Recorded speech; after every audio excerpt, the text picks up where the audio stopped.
story, not just about Stormy Daniels, but about other so-called catch-and-kill operations to stop stories seen as unsavory from being published during the presidential campaign. Alvin Bragg, the Manhattan District Attorney, will now negotiate with Trump's lawyers to negotiate this surrender.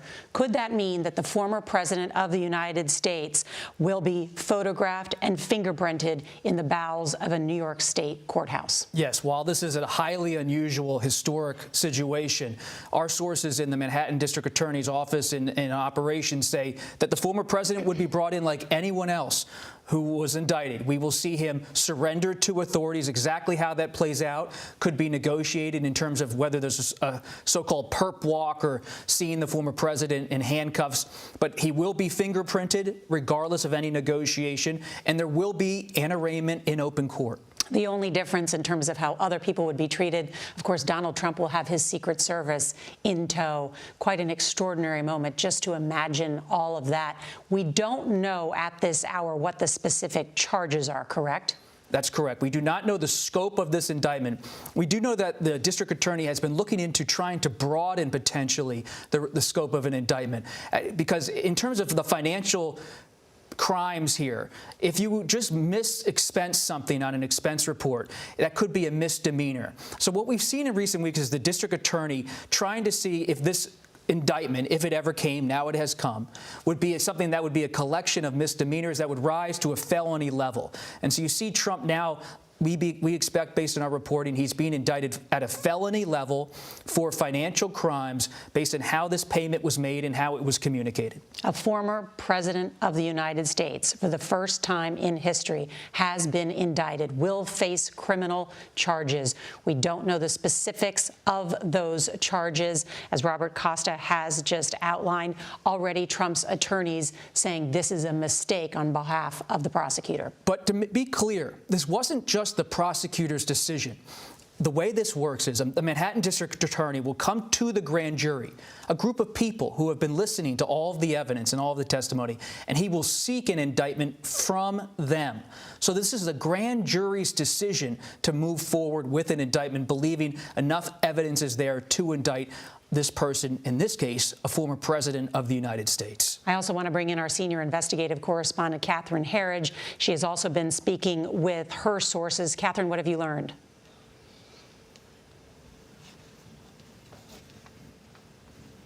About the development with the grand jury in New York.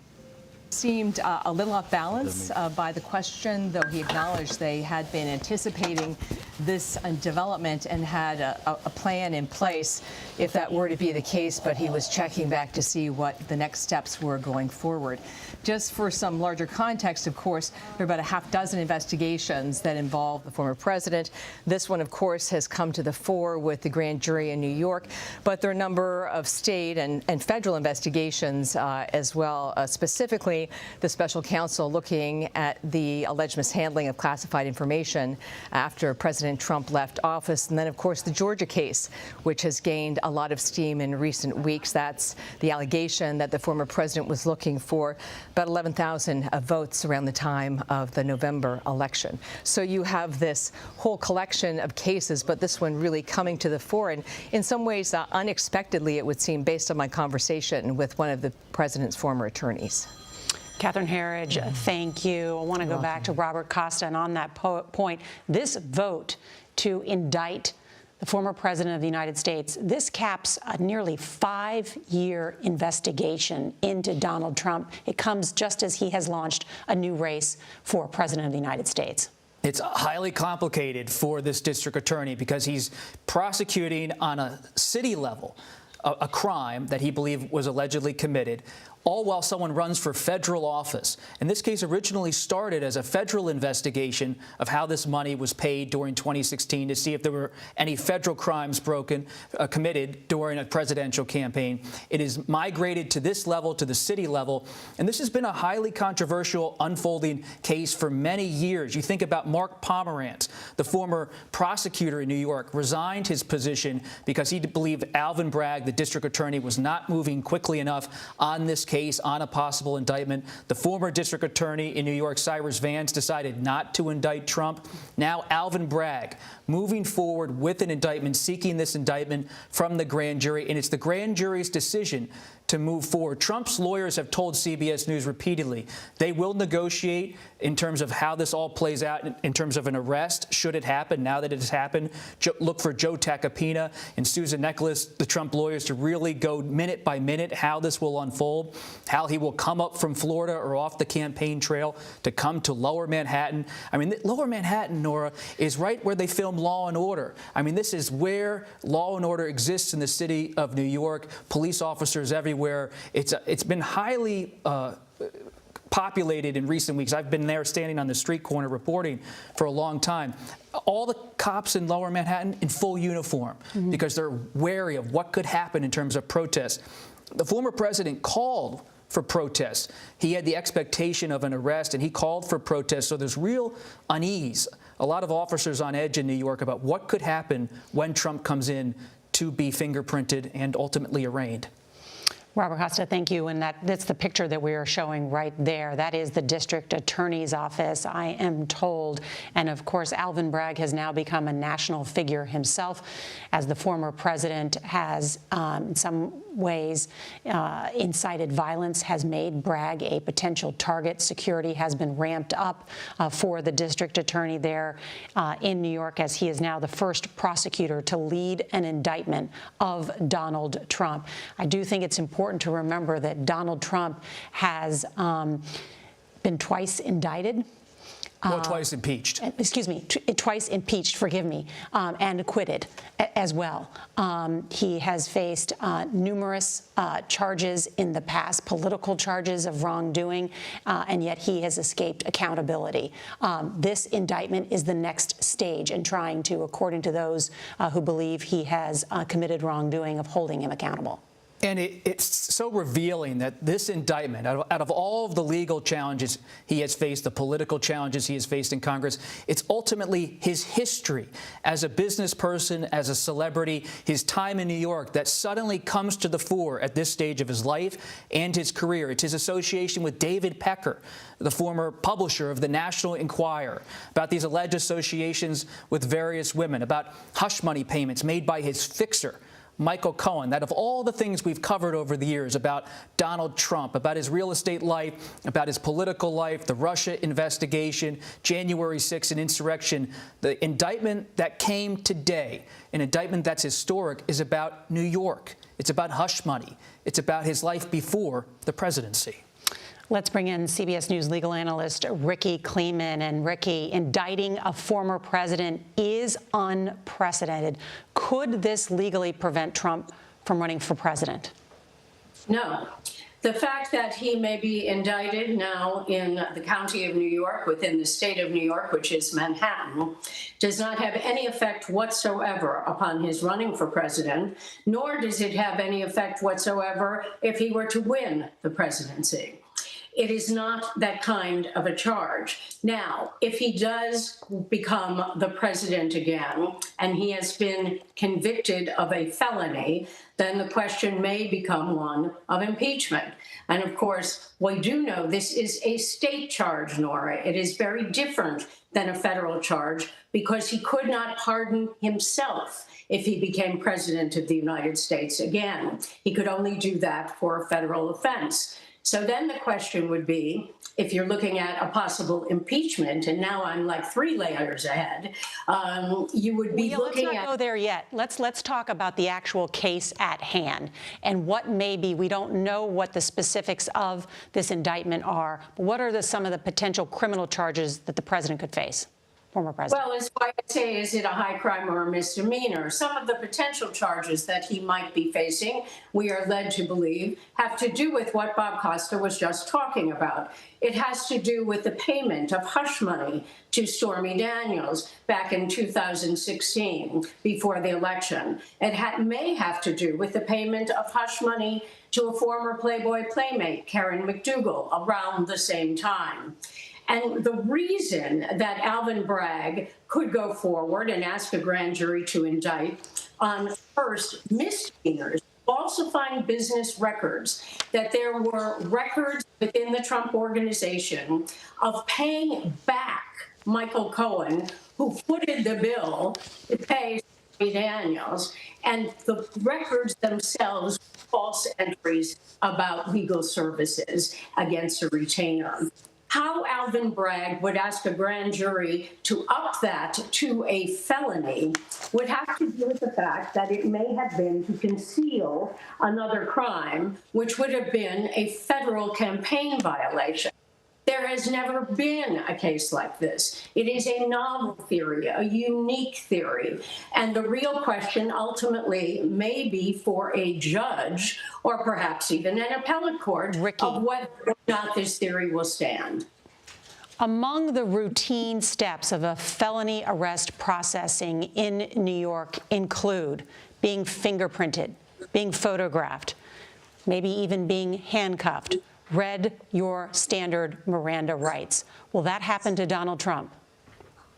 It will happen to Donald Trump, but not the way it usually happens. It will happen as it happens with many white-collar criminals, where they are allowed to surrender by themselves, that is, with their lawyers. Donald Trump will also be surrendering by arrangement with the district attorney's office, and he will be surrounded by his Secret Service agents, as he always is, because he's entitled to that protection as a former president. So, yes, he will be processed. He will have a mugshot. He will get a booking number. He will give fingerprints, albeit electronically rather than by ink.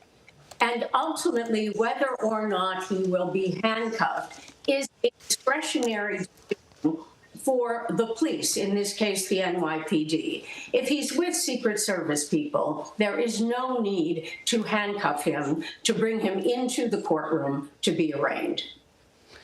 Our legal analyst, Ricky Kleeman, want to bring back in Robert Costa as we are talking about this historic moment. The former president of the United States, Donald Trump, indicted on this Thursday by a grand jury in New York after what is a nearly 5-year-long investigation. What does this mean for the former president? What does it mean in terms of his supporters? What does it mean in terms of the protests that he has called from? We're at an interesting moment right now. A very interesting moment. In fact, I just got off the phone a few minutes ago with a Republican donor, and he said that all the major donors in this country have been quiet for a long time, waiting to see if an indictment would come. Why hasn't Virginia Governor Glenn Youngkin got into the race yet, or Florida Governor Ron DeSantis? Of course, they're taking their time on a decision, but they all knew this variable existed in the Republican political space. Would Trump actually be indicted in New York, and how would voters respond, not just nationally, but especially within the Republican Party? We are at a crossroads politically right now. Will other Republicans, now seeing Trump potentially humbled politically, maybe in terms of his popularity, from an indictment, decide to get in? But others are waiting to see, does this give him more fuel for his own 2024 presidential campaign? Just at his latest campaign rally, he has been using his grievances about all of this legal scrutiny to propel him ahead in the Republican presidential polls. And his closest allies tell CBS News he believes this will only help him to consolidate his support. It's interesting what you said about some of the other bigwigs in the Republican Party that have yet to enter the presidential race. And yet, this is considered perhaps the weakest of some of the other legal cases that the former president is facing, including one on the attack of January 6th, his efforts to overturn the election results in Georgia, and third, those classified documents in Mar-a-Lago. Many legal experts saying those are weightier than this New York case. And yet, because of the significance of what has just happened, the question is, will those Republicans on Capitol Hill stop defending the president?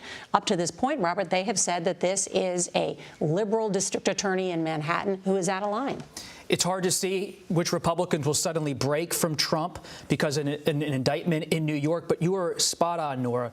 This is a legal and political explosion today to have a former president indicted in the city of New York. But there's an ongoing federal grand jury on January 6th. There's an ongoing federal grand jury on Trump's handling of classified materials. And there's a special grand jury that just finished in Georgia investigating Trump's conduct after the 2020 election.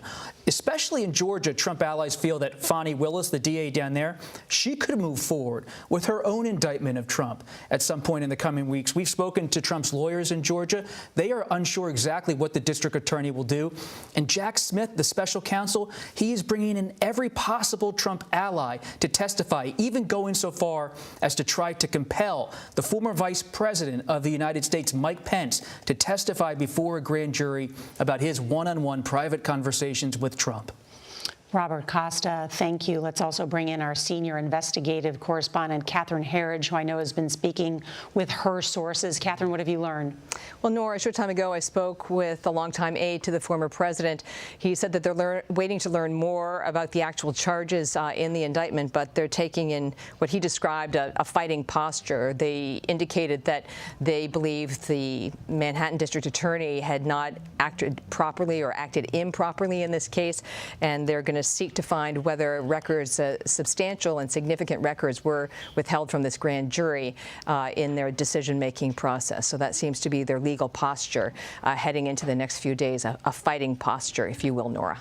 But that wouldn't overturn an indictment. No, but it shows that they're digging in terms of trying to push back against the charges, which you would anticipate with this former president.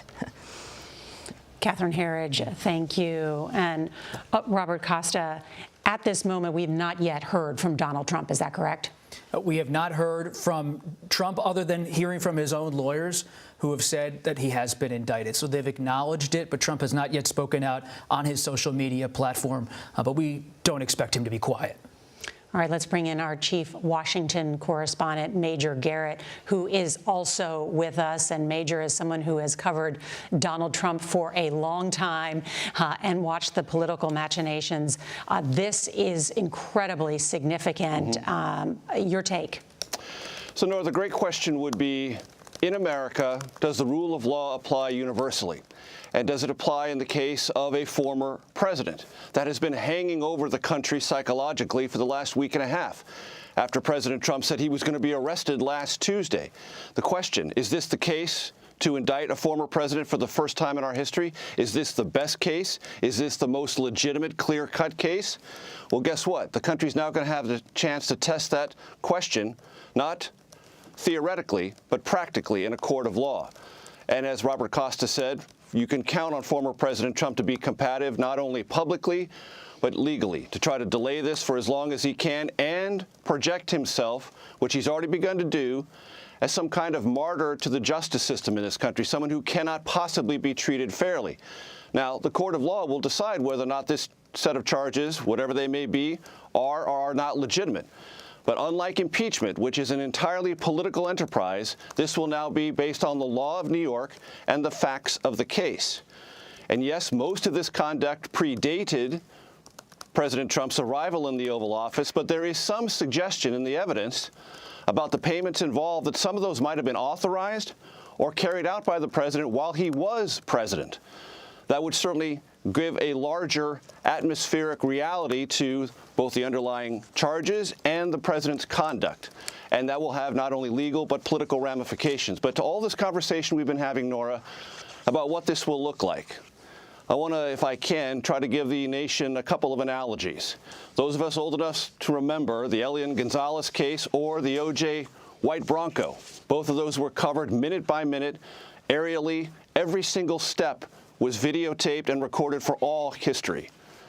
Get ready for that, because that's what's going to happen when this day comes and former President Trump leaves Mar-a-Lago, flies to probably a nearby airport, possibly Teterboro, New Jersey, and is escorted by motorcade with the Secret Service in tow for this arraignment and a bond hearing.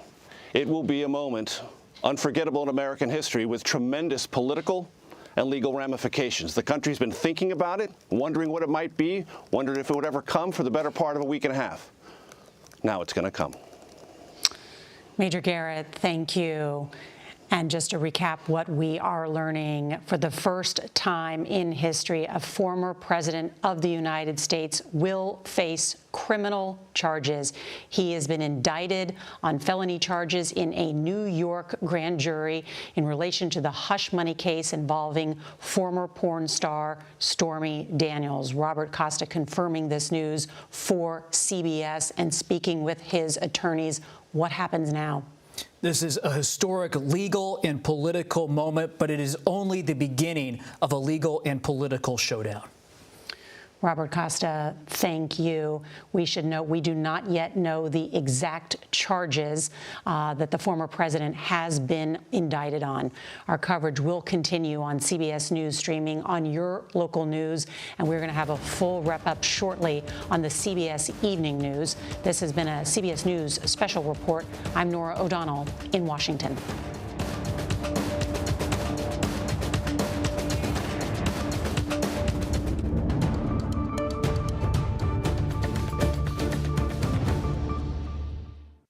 You've been watching a CBS News special report on the breaking news out of New York City. The Manhattan District Attorney has formally filed charges against former President Donald Trump.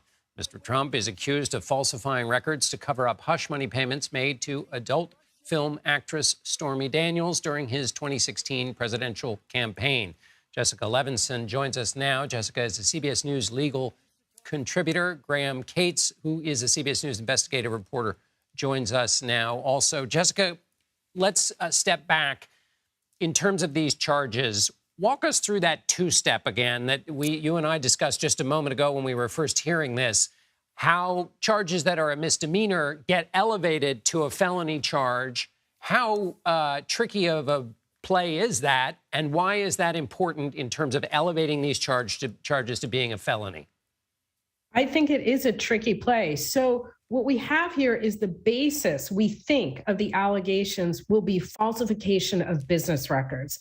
And that is a New York State crime. And the falsification is basically the former president reimbursing Michael Cohen, claiming that those are legal expenses, but in actuality, they were just reimbursements for the hush money payments. So when he stated legal expenses, they really weren't. He said there was a retainer agreement. Reporting indicates there really wasn't. And so that's where you get the falsification of the business records. And then the question is, how do we go from that, which is typically a misdemeanor, and kick it up to a felony? And you have to show under the New York Code that there is an intent to commit or conceal another crime. And that's where it gets a little bit trickier, because we are, of course, dealing with a state prosecutor here, but we're also dealing with the former president, who was, of course, a federal candidate. So do you use a state charge? There is a state election charge that deals with basically entering into a conspiracy to try and unlawfully get somebody elected or defeated. That's one option. Another option, which isn't used very often, but of course, all of this is not typical, is to actually hook that to a federal charge, to say that the falsification of business records was related, for instance, to the campaign finance violations. That would be a federal charge. We just don't know yet, but I will say that the case is, it frankly relies, I think, on some novel legal theories. It doesn't mean it's unwinnable. It doesn't mean there's no chance that they can be successful, but it means that there's a reason a number of legal analysts have said this might be the most difficult one to prove of all the cases pending against the president. Right, and we should note we don't have certainty just on what the indictment is and what else is in the mix here. Graham, is Graham with us? Graham, you're down at the courthouse. What does it look like down there? Well, there's been a real increased security presence. You know, just before news of the indictment hit, that's when a helicopter came by. You could see more officers outside. People were escorted out of the building right at 5 o'clock. And it began to become clear that something was going on. And then soon after, we figured out what it was, which was the indictment. Now, this is nothing compared to actually just a couple weeks ago when there were protesters here for an arrest that never came. But now the real thing is here, and the protesters aren't here yet. But there's sure a lot of police officers here. And is there any indication of when official word might come out in terms of what exactly this indictment is, or what the pipeline is from the determination to the public in disseminating the actual information, so that the speculation that's been going on for weeks can actually be replaced with analysis of what actually has happened? Well, first there's the way things normally work, which is that the indictment is sealed until arraignment, which is whenever they kind of figure out when the defendant can come in based on when all the schedules kind of work out and when it's safe. But what we're talking about is a former president and a presidential candidate, and it's kind of in the interim up to him to reveal whatever he wants or whatever his legal team wants about it, unless, of course, things leak out of the district attorney's office. But in terms of when we can get kind of the actual paper itself, the indictment itself, and read what it is, we're talking about the day of his arraignment. Right. Okay. We've got CBS News senior investigative correspondent Catherine Herridge, who joins us now. Catherine, what have you learned?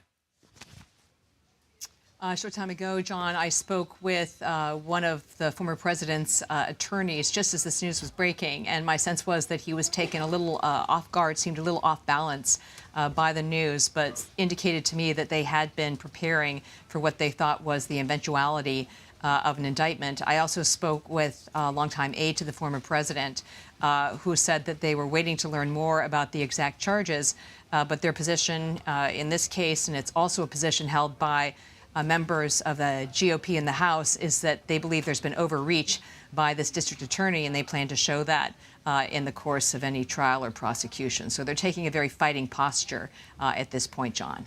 All right. Thank you, Catherine. The CBS News Washington correspondent Major Garrett also joins us now. Major, as Catherine reported, a fighting posture that's not unfamiliar with Donald Trump and your coverage of him.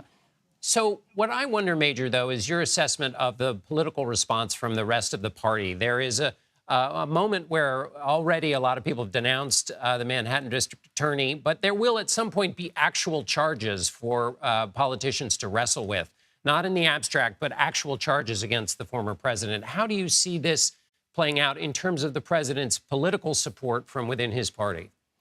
Well, the former president has done what he has historically done, created a set of expectations and a narrative around which this indictment will reside.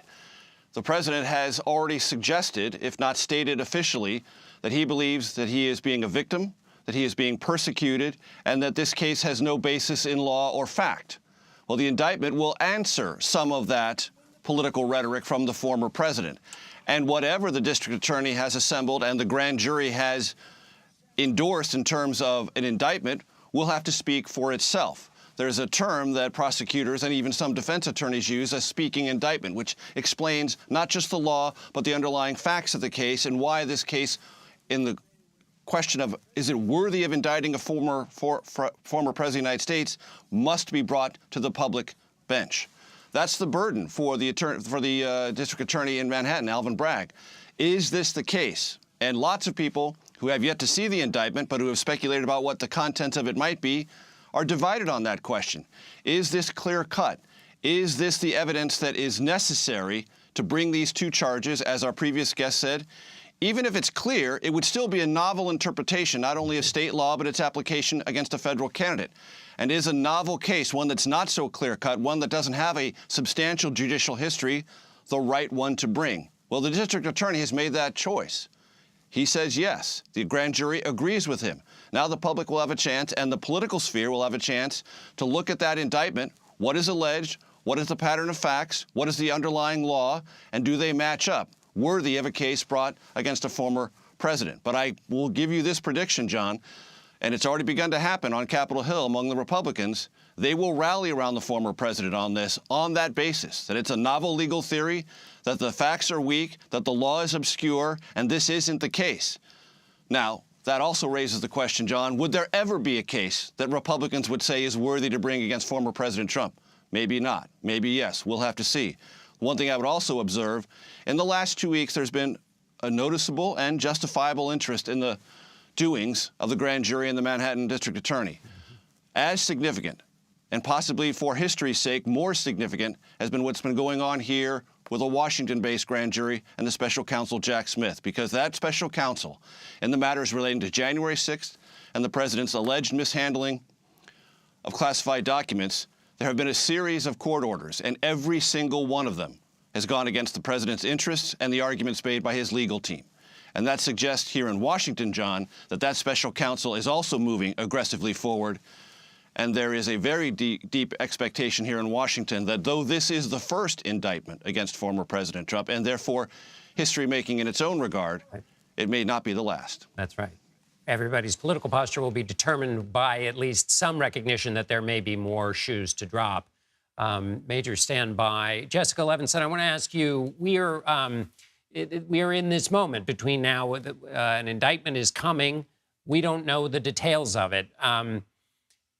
When do you think, I mean, I guess my question is whether we might be surprised, whether everybody has said this is a novel case, this is risky, it requires a fancy connection to elevate a misdemeanor and some high degrees of difficulty. But might there also be things in this indictment that might be a surprise that would suggest, okay, the district attorney has more than has been speculated about? Absolutely. And frankly, for some reasons, I think a lot of critics of the former president hope that's the case, hope that we just don't know what we don't know. And I think it is entirely possible that he, frankly, built an even broader case, that maybe this is not just all about that single reimbursement for the hush money payments, or I should say multiple reimbursements, but there's actually a broader story here about the former president paying for and basically killing off stories that were bad for him in the lead up to the election, these so-called kind of catch and kill activities. And there may be things absolutely that we're not thinking about. So when I, sit and think like, how humble should I be about saying this is a really difficult case? The answer is quite, because we might be looking at a small slice of an overall picture here. And just to remind everybody, that's entirely normal. Grand juries operate in private, and nothing is normal about this. And we typically would not know anything at this point. And so, yes, I think it's a great question. And that's why this kind of dark side of the moon time, when we know something's going to happen, but we're waiting to see the actual indictment and the arrest. That's why this is such a guessing game. And Graham Cates, remind us again the story of this grand jury. Everybody's had their eyes on it since former President Trump talked about possibly being arrested last Tuesday. Of course, that was speculation on his part. No one had actually said that. But catch us back up to date about this grand jury, how long it's been meeting, and what this last couple of weeks has been like leading up to this, because it's been under the white-hot glare of public scrutiny. Sure. This grand jury has been meeting about 3 times a week for almost 2 months at this point, and they've seen a steady stream of former Trump employees and former Trump White House staffers. And a lot of the people who we've seen come in through these doors have been people who have some apparent connection to this hush money payment. But there's also been some other people who were just kind of around Trump at that time, and we don't yet know why they were being asked why they were being asked to come in here. And this investigation has actually gone back 4 or 5 years at this point, and it started with this hush money payment, and then it broadened. It became a sweeping investigation into Trump's finances. It wound its way all the way up to the Supreme Court, and then they refocused back again on this hush money payment, looking at it again, the original thing that they were first thinking about, and apparently they realized this is the charge that we have to bring. Graham, thank you. And we have a statement now from President Trump's lawyers regarding the indictment of President Trump. It says President Trump has been indicted. He did not commit any crime. We will vigorously fight this political prosecution in court. Already there, stating that this is a political prosecution. Major Garrett, as you were mentioning earlier, framing this in a political context. Major, remind us again of where this hush money payment took place in the course of the 2016 campaign. It came to a head in its last period around the time of that ABC surreptitiously recorded conversation with President Trump. This was a moment in the campaign where things were quite dangerous for then-candidate Trump. Right. The president was then candidate nominee Trump was in a dicey political situation because that Access Hollywood tape had become part of the national conversation. And the candidate, the nominee, Donald Trump, had to record a video apologizing, at least in part, for that. And there was, for several days, trepidation among Republicans of whether he could stay on the ticket or whether they wanted to keep him on the ticket. Now, it's worth pointing out that former President Trump, then as a nominee and as a candidate, has always denied that he had any sexual relationship with Stephanie Clifford, Stormy Daniels, as her stage name is known as. He's always denied that. But she was coming forward and threatened to say that they had an affair, and that might have added to this political drama, the toxicity of the moment for nominee Trump. And so this was arranged in that context, that a system would be carried out, led by Michael Cohen, who, as we all knew at that time, was candidate nominee Trump's fixer. What do fixers do? They make problems go away, and they do it in a way that shields the person for whom they are fixing the problem, in this case, Donald Trump. And so all of that transpired near to the election, which is one of the reasons outside observers have said this is not a novel case or a ticky-tack foul. This might have had something to do with the outcome of a presidential election. Had that information become publicly known, it might have changed voters' attitudes, and that might have changed the result, meaning it has very big consequences. Whatever the documentation file that went afoul, according to this indictment, we expect, of New York law in terms of recording business expenses, the underlying motive and the attitude around it was possibly to influence a presidential election. And those in favor of bringing this charge in the general commentary space have said, that's pretty heavy.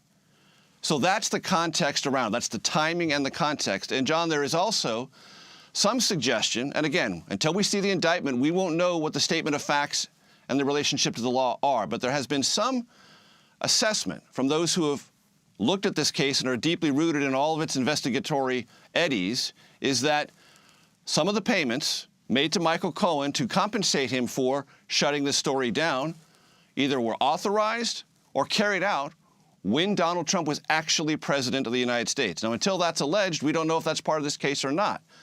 But theorists who've looked at this said, well, that would be a heavyweight consequence also. That would take this out of the realm of a minor league case and put it squarely within conduct of a sitting president of the United States.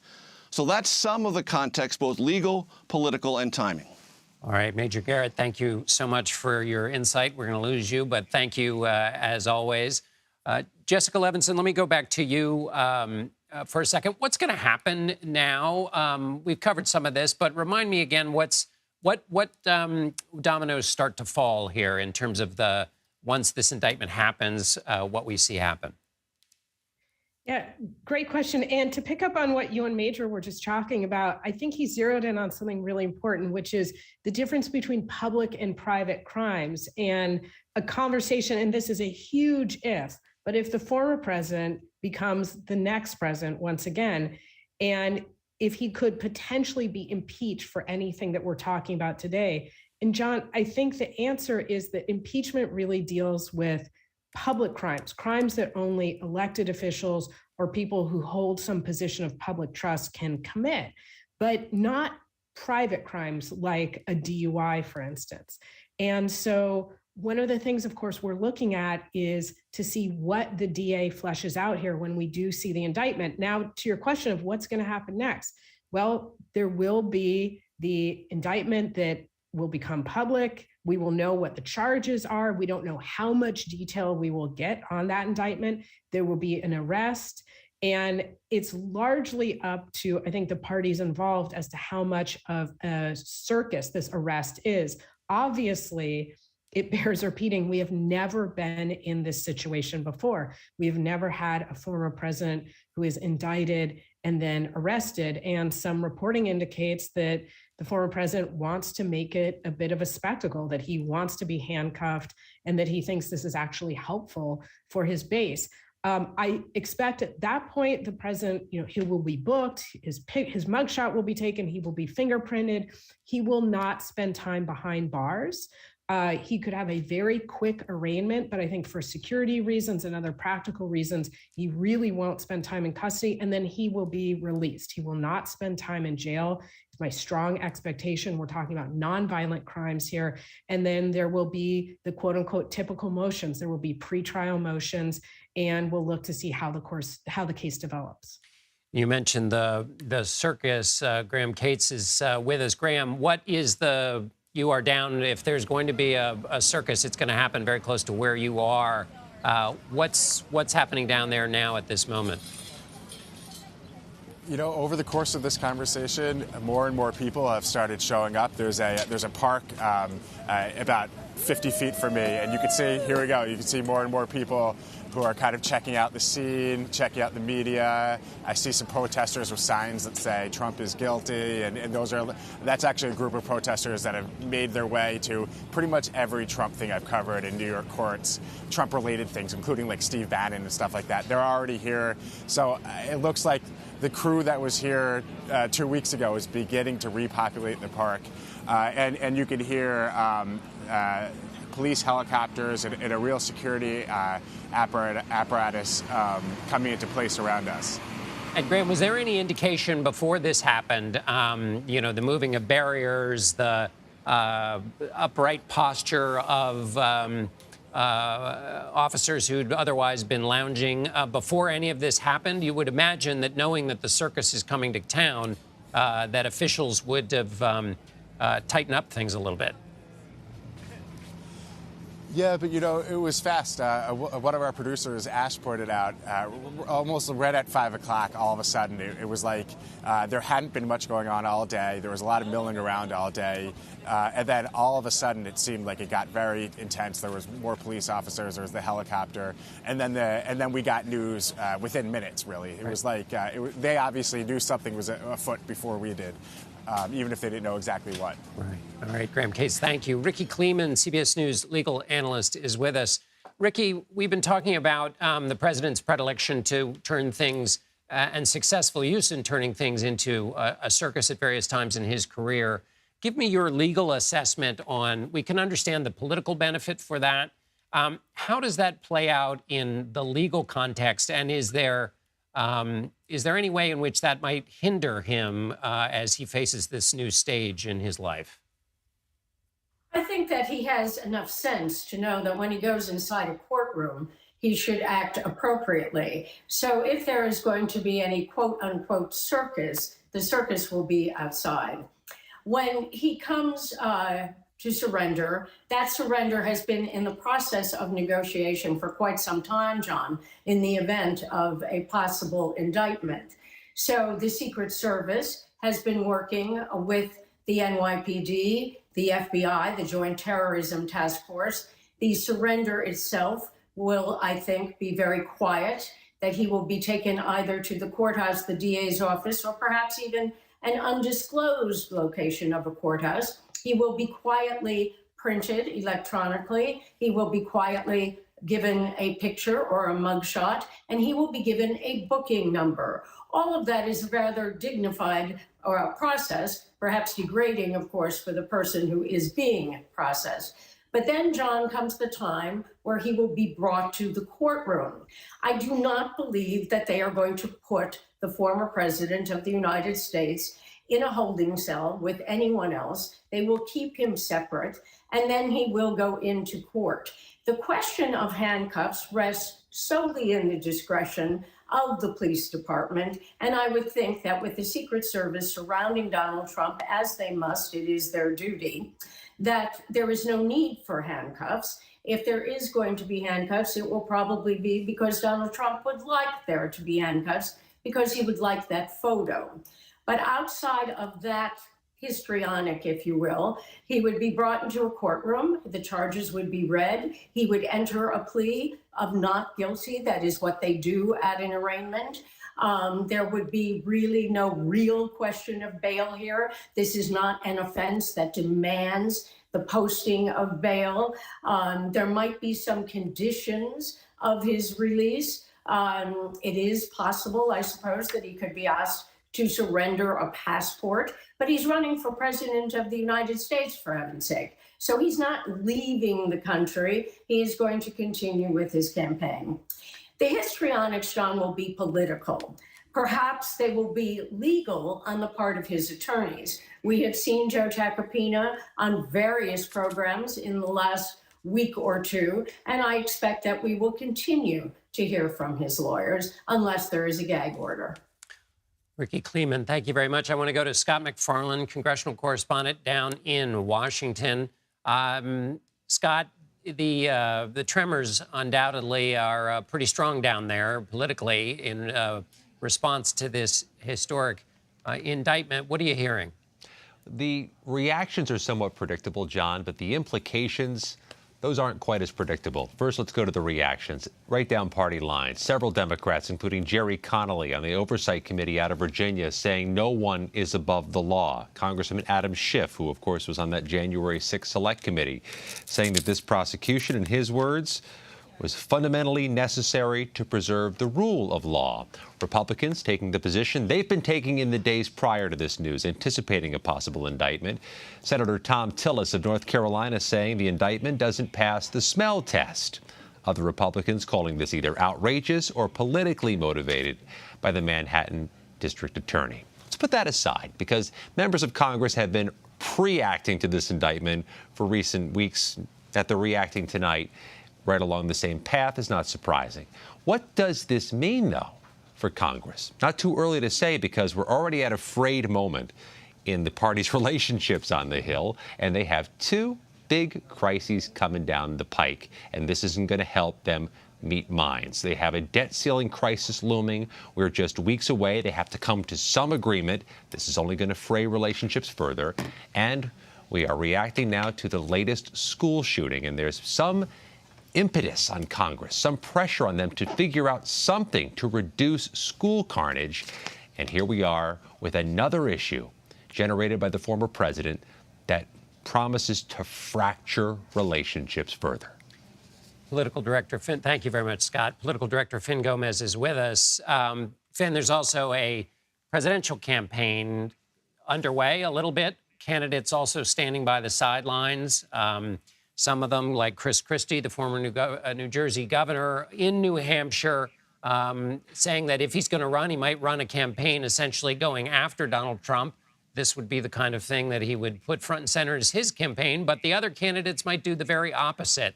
What's your sense of how this affects the presidential campaign and Donald Trump's position in it? I don't think, speaking to some of sources to other political camps and campaigns, their reaction has been primarily that it's not necessarily a surprise here. They've expected this.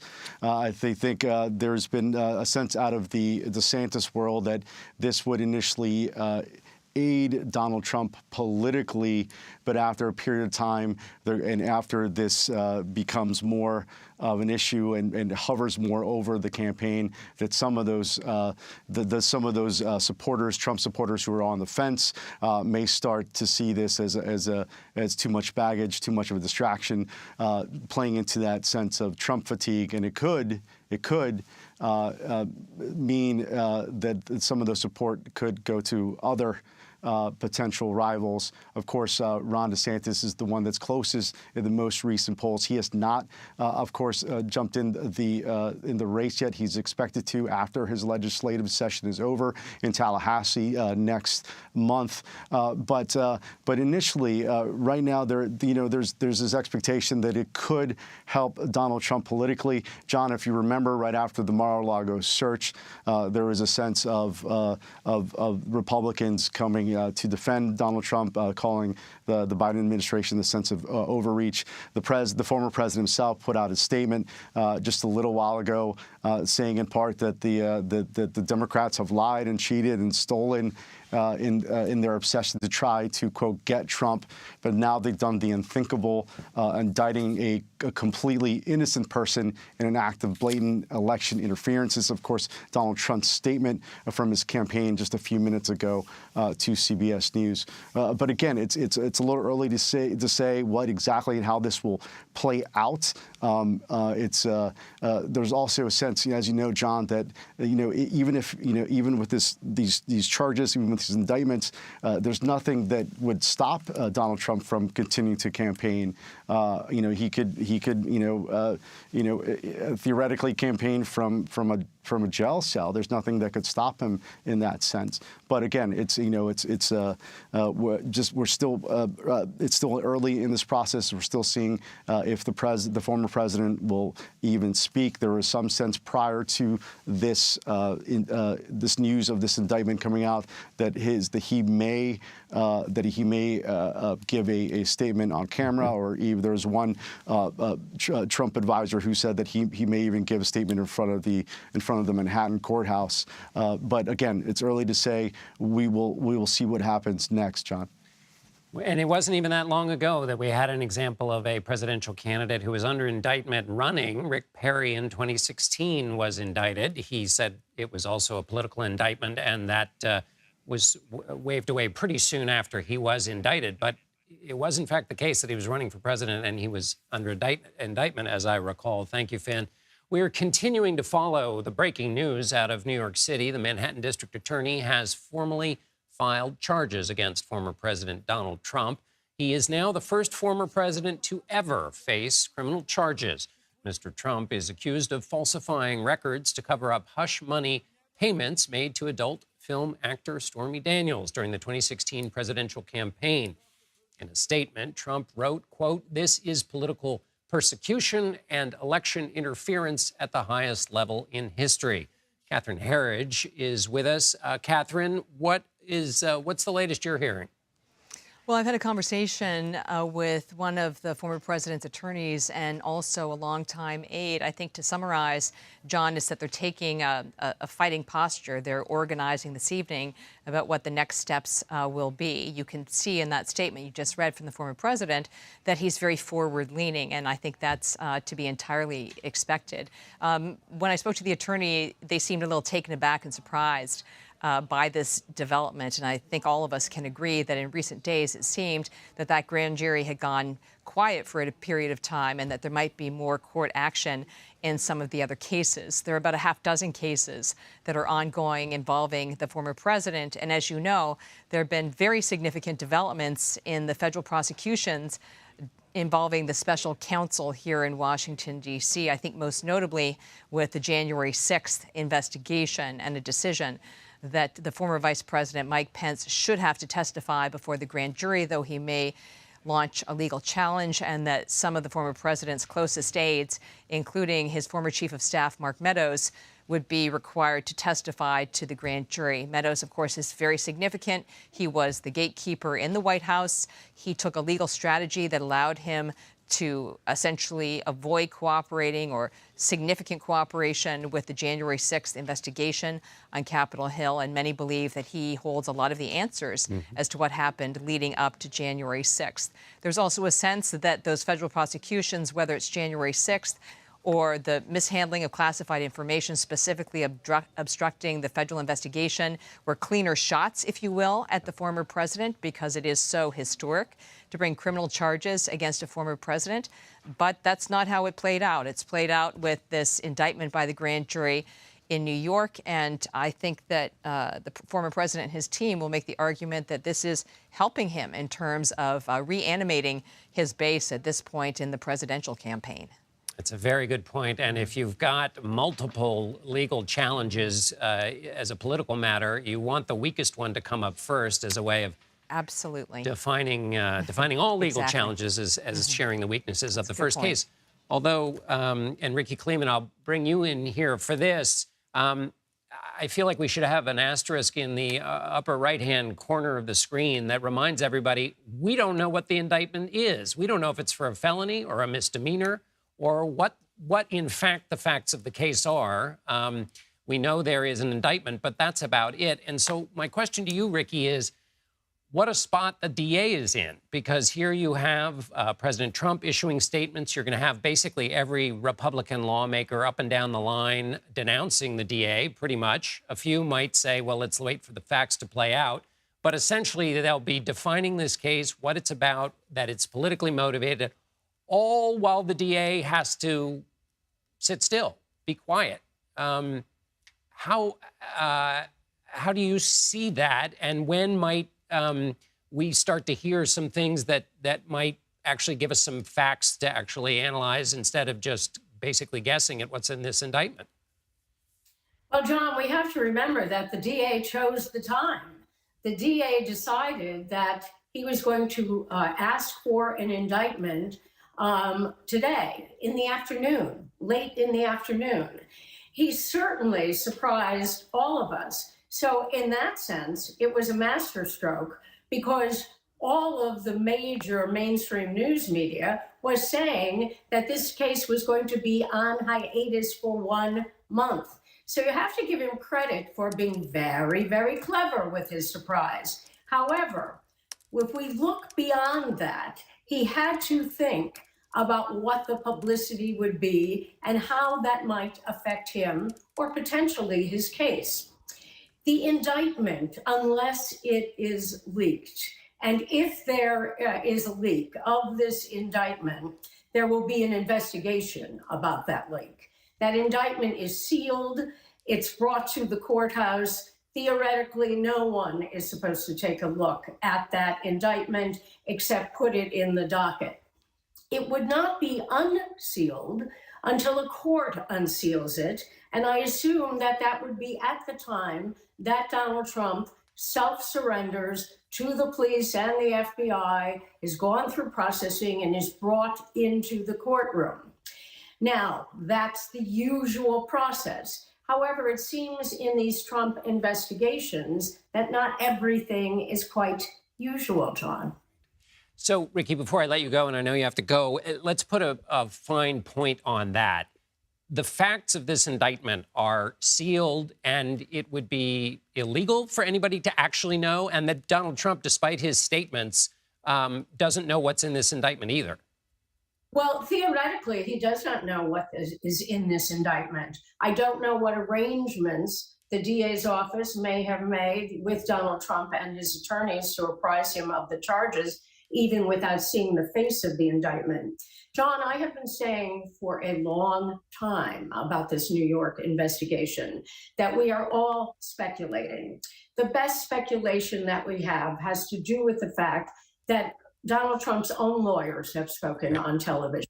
Michael Cohen has spoken on television. Michael Cohen has been a witness in the case. So we have every reason to believe that the case, at least in part, will involve the hush money paid to Stormy Daniels to buy her silence of an alleged tryst or affair just before the 2016 election. We know that a part of that from Michael Cohen has to do with falsifying business records. We know that that's a misdemeanor. We also know that it has been speculated that the misdemeanor will rise to a felony indictment on the basis of having to do with concealing a federal campaign violation. However, even with that speculation, we don't know if there is a count that is going to involve Karen McDougal, the Playboy playmate. Again, hush money. We also don't know, frankly, John, if they have resurrected the old Cy Vance case. He's the former, which was the case that had to do with bank fraud and tax fraud, which was what the New York Attorney General is going forward in its civil trial about. And that's what we heard from Michael Cohen a long time ago in Congress, and he pleaded guilty to.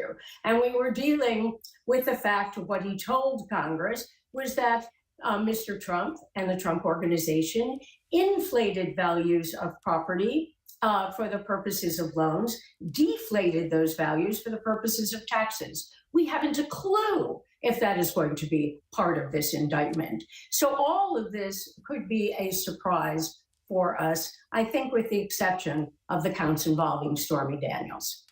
Ricky Kleiman, thank you very much for reminding us about all of that and for being with us this evening. Finn Gomez, I want to bring you back in if you're still down in Washington. Yes, sir. The other Republican candidates, there is a, Asa Hutchinson, who is possibly playing or thinking about running, has said we need to wait on the facts and for our American system of justice to work its way. But for a lot of candidates and other Republicans, there's a kind of litmus test in politics, which is that you have to weigh in. Ron DeSantis got some pressure for not weighing in on these suspected charges when it was all just a rumor, that you have to sort of make some kind of statement about what's happening now to Donald Trump. Do you see it that way? In other words, do all the candidates have to kind of weigh in, whereas in the old style of politics, you might want to just wait for things to happen and not get in the way of bad news for Donald Trump? The interesting thing about former governor, Arkansas Governor Asa Hutchinson, is just a few weeks ago around the gridiron, John, I did ask him a question if he thought he had made in this interview, he'd given this interview to USA Today, where he said essentially that that Donald Trump should step aside if he is indicted. I asked him that directly, and he said that to me as well, that he thought that Donald Trump should step aside if this would occur.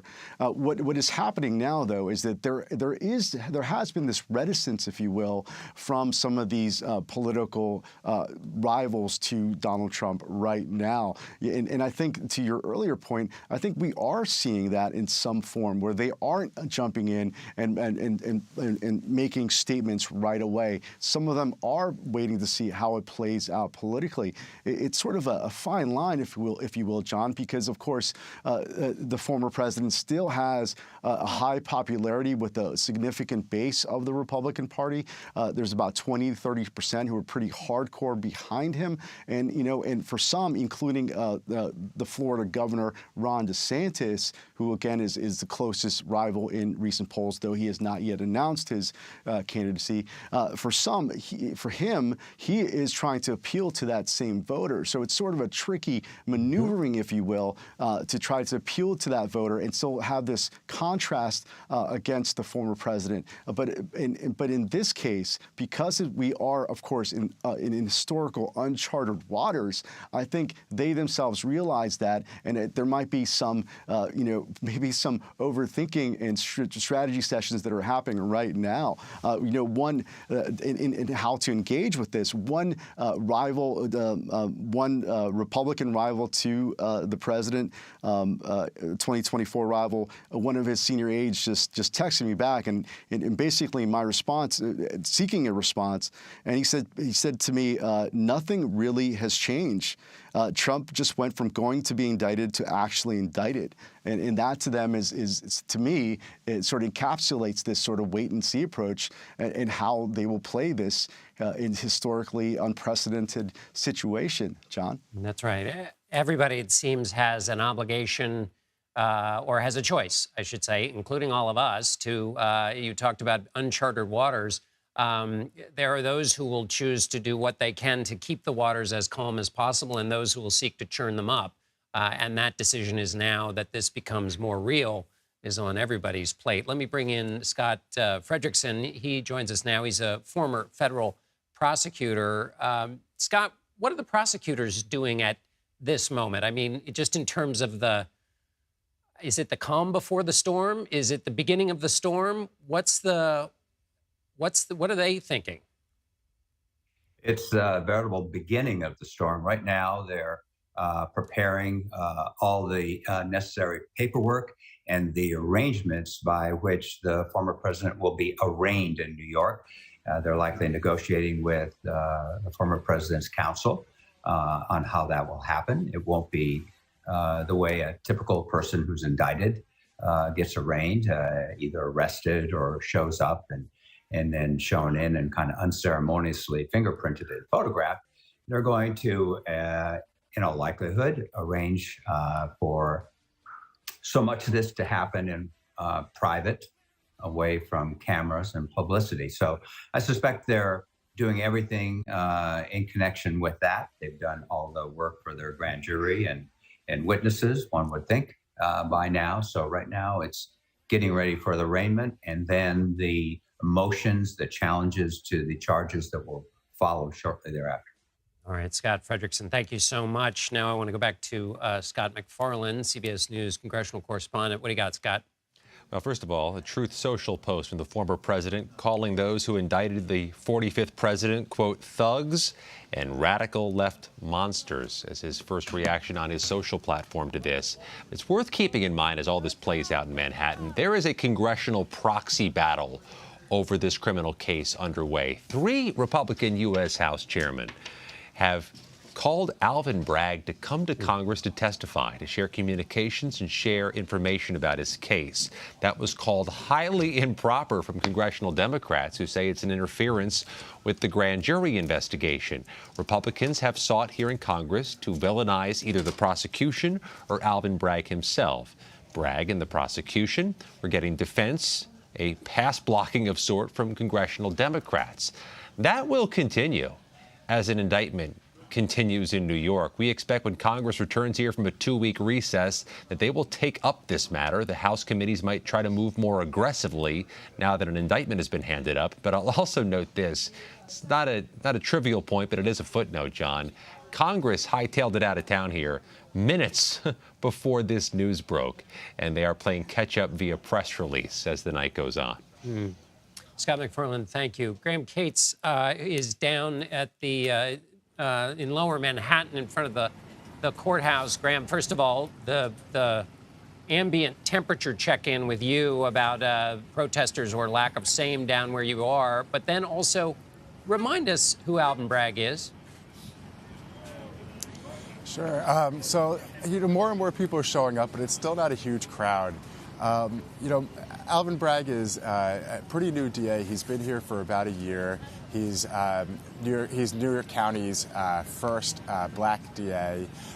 He's only the 4th DA in almost a century here. This is definitely by far his biggest case in his short tenure here at the Manhattan District Attorney's Office. He's actually, before he was elected, he ran against 9 or 10 other people. And I spoke to all of them about the potential for having to run an investigation or a case against Donald Trump because this investigation started under his predecessor, Cyrus Vance Jr. And we had a kind of a long, candid conversation about the different things he could go after.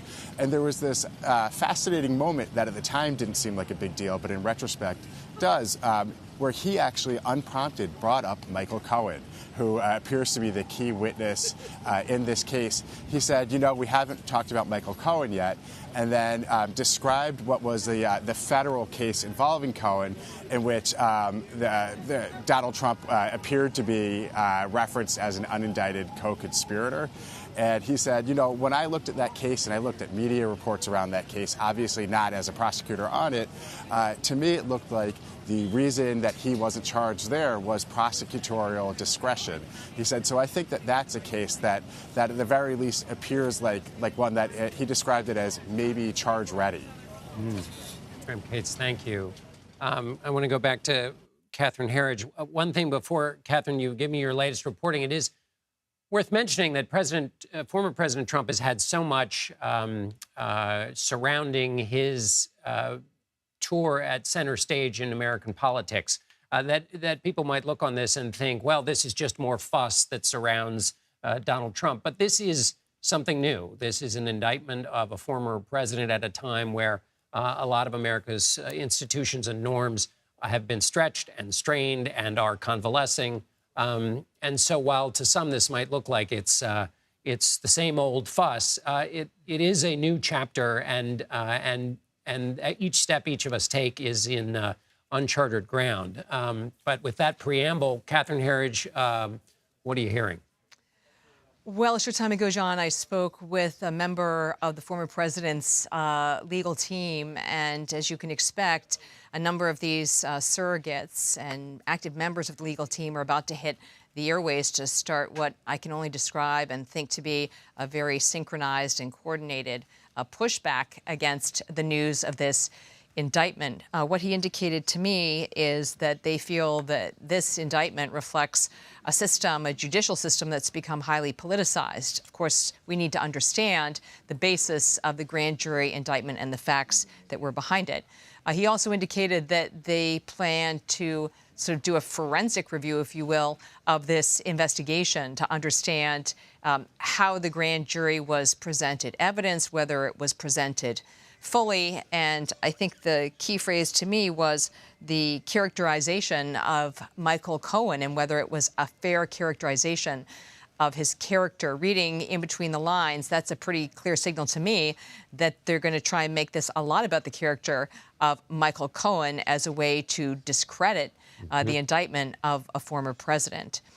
Separately, I keep coming back to the other cases that are encompassing this former president, and especially these federal cases. And there has been a sense in Washington that there's been a fairly quick progression with the special counsel investigation into January 6th. As you've been reporting on your show, the former Vice President, Mike Pence, the way has been cleared for him to appear before the grand jury. He may well launch an additional legal challenge, but a witness of that stature tells you that the special counsel is kind of reaching for the top of the tree now, right? They're getting right to the principal, or if you will, the target of that investigation. And then we have separately the classified documents investigation at Mar-a-Lago, which it's a secret process, of course, but based on the witnesses, especially one of the former president's attorneys being required to appear before the grand jury, and specifically notes from his discussions with the client, that certainly indicates it's shaping up possibly to be an obstruction case more than a mishandling of classified information. But those are two federal cases which I would argue really would have a broad, sort of really resonating with voters on both sides of the political divide here. The challenge with this New York case, and again, we don't know the specifics of it, but the challenge is that it is at its heart, unless there's a lot of new evidence, a business records case, right? Yeah. And I think that's hard for a lot of people to get their minds around. And this seems to be the tone and the strategy that the Trump team is already taking here. Well, and you raise a very important point, Catherine, which is that the special counsel in Washington is investigating events that are also more recent in time. Correct. Thank you. These events are, with respect to Stormy Daniels, are in the past, although, as Major Garrett pointed out earlier, there may be some behavior of former President Trump that took place while he was president, which would at least put it in the realm of his presidency rather than when he was a candidate or beforehand. Let me bring in Jessica Levinson. Jessica, Catherine Herridge was just talking about the Trump legal strategy such as it is. It's hard to know where the legal strategy begins and the political strategy ends or starts, but it was to attack Michael Cohen. That seems pretty textbook 101. You go with the weakest witness. Michael Cohen is an admitted liar. He basically made a career of lying. So why would he be telling the truth now? But on this question about going after the grand jury process, remind us again what the standard of proof is for a grand jury. And is there really anything that a defense team can go after? Or is that maybe more for public consumption than anything with legal standing?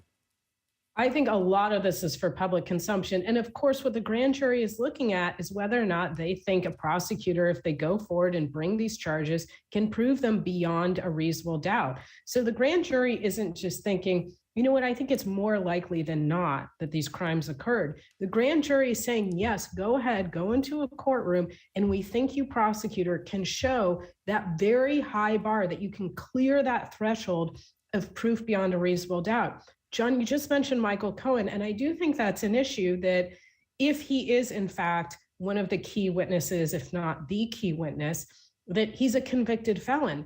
But let's remember that in open court, in federal court, and a federal judge accepted this, he said, here's what happened. Individual number one, and we all know that that's the former president, directed me to make these payments, and he did so to affect the election. And that's in part why I am agreeing to go to federal prison for campaign finance violations. So I think that it is entirely possible that the prosecution can rehabilitate Michael Cohen and can say, what would be his interest in lying at this point? Yes, we can say he has a vendetta against the president, but it's very rare to find that perfect witness. And in this case, again, we have Michael Cohen on the record. All right, Jessica Levinson, thank you so much. And thank Thank all of you, Scott McFarland, Catherine Herridge, Graham Cates, Finn Gomez. Thank you all for helping us sort through this. We will be right back with more coverage of the breaking news. I'm John Dickerson. You're streaming CBS News.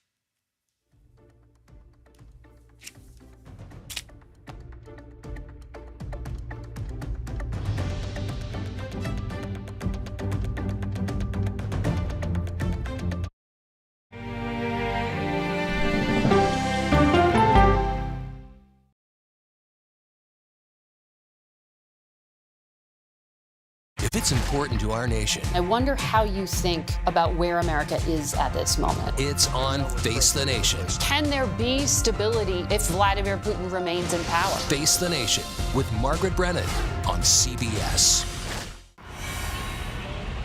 You ready? A generation of kids opens up on CBS Reports. I just want to be like a regular kid. Their world, their struggles, their voices. What if I was white? A lot of people like to call names and make you feel ashamed for being proud of who you are. Technology is baked into the DNA of our generation. Now streaming Chasing Fame. I like being famous. I would love for my career to launch. Is the hunt for social media popularity an opportunity? To get verified is one of my big goals. If I get the blue check mark, it would open a lot of doors. Or an obsession? I spend a lot of time looking in the mirror because I want to look perfect. Are the kids all right? Chasing Fame, now streaming on the free CBS News app. I'm here. Fire engine is out. They're doing wellness checks when people are trapped inside their homes. How's the pay? A lot better. That's you and the Queen. That's beautiful.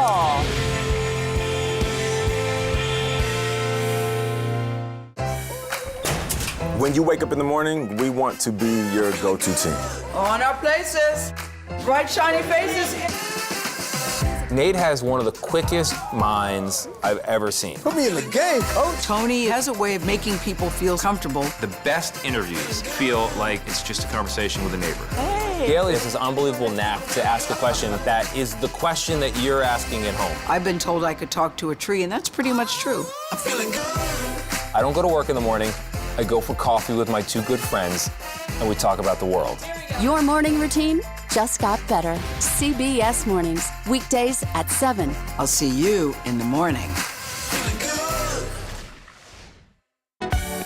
Stories that inform. You can be really old at 60, and you can be really young at 85. Inspire. How do we unlock the power within ourselves to be who we want to be? And brighten your day. The best part of fame is making people feel good. Always send the people home happy. Make every day a little more like Sunday morning.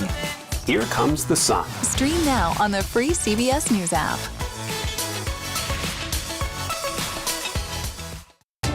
People from every corner of America facing challenges. Everyone is just looking for some type of connection. Just raise your hand and say, hey, I'd like to help. Coming together to find solutions. We are going to do something about it. Their stories are our stories. Welcome to Eye on America. Stream now on the free CBS News app.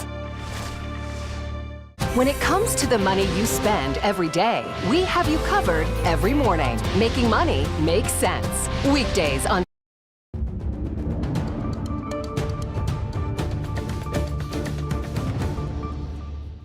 Welcome to CBS News Primetime. I'm John Dickerson. We are broadcasting to you from New York City, where tonight a new precedent has been set for this nation. For the first time in our history, a former president of the United States has been indicted. A Manhattan grand jury voted Thursday to charge Donald Trump in the hush money payment scheme during his 2016 campaign. Mr. Trump will be asked to surrender himself to authorities. He will be fingerprinted and photographed, then face a judge for arraignment. This part is important. Details of the indictment are sealed by the New York City Attorney General, Alvin Bragg. We do not yet know the specifics of what the 45th president is charged with. He responded to the indictment from Mar-a-Lago, his estate in Florida. Unsurprisingly, Mr. Trump called it a political persecution and said he was innocent, which he is until proven otherwise. We'll have to travel to New York City he will have to travel to New York City, where the New York Police Department is out in full force, tightening up security around the courthouse as some protesters gather in lower Manhattan. We're going to begin our reporting there with CBS News reporter Graham Cates, who is outside the district attorney's office in New York City. Graham, give us a sense of the scene where you are right now.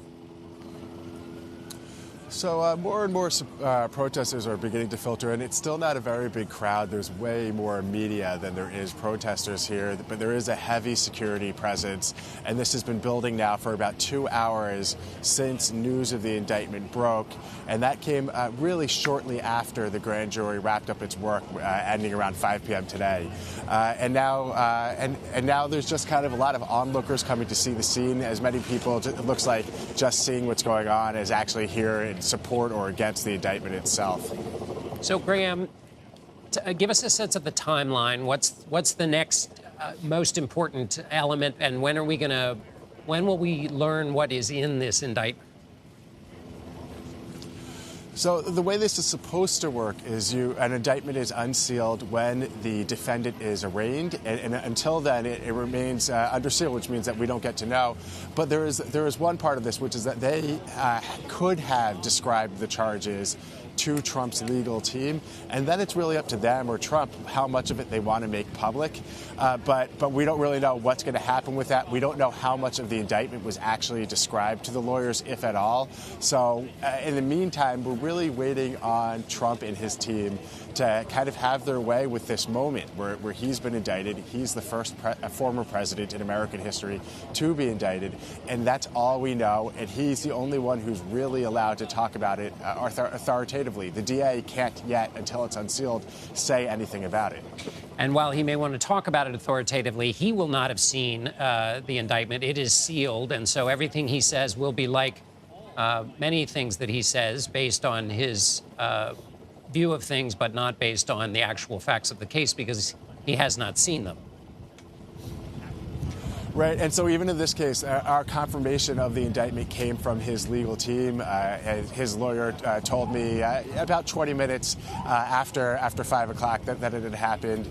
And so that's what I mean by authoritatively. Right now, that's basically how we got the news, is his legal team told us it happened. But the DA obviously hasn't confirmed it yet. And so really, for a little bit, for just that little bit until he has to surrender, the ball is in his court. And Graham, remind us again why the District Attorney of Manhattan is the one we're all paying attention to right now in this case.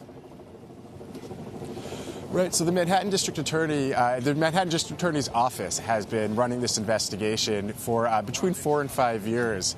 And the newest member of the team, in some ways, is the current Manhattan District Attorney, Alvin Bragg, who took over the case 15 months ago after he was elected. And they've started looking first at this hush money payment, and then it became this broad, wide, sweeping investigation into Donald Trump's finances. And then it refocused really just in the last half year as the trial of the Trump organization was coming to a close, in which the company itself was convicted of charges related to falsification of business records. And right around then, this investigation started reheating up, and in January, the grand jury began to meet and consider these new charges. All right, Graham Cates from Lower Manhattan. Thank you very much, Graham. I'm now joined by Major Garrett and Robert Costa. Major is CBS News Chief Washington Correspondent, and Bob is CBS News Chief Election and Campaign Correspondent. Major, I want to start with you. What now? Well, what now is you're going to have a legal team on the Trump side telling the Manhattan District Attorney that this case has no basis in law. They may seek a venue change, take it out of Manhattan. They may say that the way that the district attorney handled the grand jury has some suspicious aspects to it. They're going to challenge this on every single legal front they can, which is the former president's right. You can expect a vigorous defense, both to delay and redirect whatever is said in the indictment about the underlying allegations and how it comports with the law. The Trump legal team will say, no, it doesn't fit within the law, and it doesn't fit within the fact pattern, in all likelihood, and it may not even be within the statute of limitations. The Trump legal team will look for every possible weakness in this indictment and fight each and every one of them tooth and nail. Bob, we're in the middle of a presidential campaign. What does this mean for President Trump's presidential run, and what's your sense of the rest of the field and how they respond? John, in the short term, we've seen a lot of Republicans, in terms of both the leaders of the party and rank and file, respond with grievance to the news of this indictment, expressing support for former President Donald Trump, rallying to his side politically. But long term, this is a political and legal variable. We do not know how this is ultimately going to affect the Republican presidential race, whether voters might eventually tire of former President Trump and his legal challenges. But for now, this is certainly fueling his argument that he is, as he put it tonight on Truth Social, under political persecution. And because of that characterization of this moment, he believes he can consolidate his support. Just in the last hour, speaking to some of his allies, they believe this could propel him forward. But they do know, as Major has detailed, that he is facing so much beyond New York. 2 grand jury investigations in Washington, D.C., led by the special counsel Jack Smith, as well as a decision in Georgia over whether he will be ultimately indicted there over his election conduct. Major, when you reported your last book about the fragile state of the country with respect to the midterm elections and the presidential election, the 2020 election, rely on that reporting that you did to give us your sense of how this news gets processed by the country and its polarized nature. John, I don't want to be overly dramatic, but this will have a very volatile effect on America's political dialogue. Everything I learned in reporting about what former President Trump said about the 2020 election, which was in every way, shape, and form a lie. The election wasn't stolen. Joe Biden was not a fraudulent president. There was not some massive effort conducted to deprive President Trump of a fair election. That election was fair, legal, and verified. But he said the contrary. And that was believed in large measure by his supporters for the simple reason that he kept repeating it. And in the last several days leading up to this indictment, what has the former president said? This indictment, when it comes, if it comes, will be political. And his supporters, therefore, believe it. There is a direct correlation and almost a call and response relationship former President Trump has with his supporters. He says it. They not only believe it, but they begin to repeat it, and in some cases begin to act on it. And that's what brings me to this question of volatility. The president has said he is a victim of a political persecution, and the country must rise up to protect him. How his supporters, some of them, interpret that and then act upon that is part of the volatility this country will confront in the coming days. All right, Major Garrett, thank you. Bob, really quickly, was Trump caught off guard by this? His lawyers had expected a decision to be made potentially in the coming weeks, but Trump allies tell us tonight they were surprised at the timing. Bragg held his cards close to his vest as district attorney. All right, Bob Costa and Major Garrett, thank you both for your insight there about the politics of this. And we're now going to turn to Finn Gomez. He is the political director for CBS News. Finn, you've been talking to several senior Trump advisors. What are they telling you?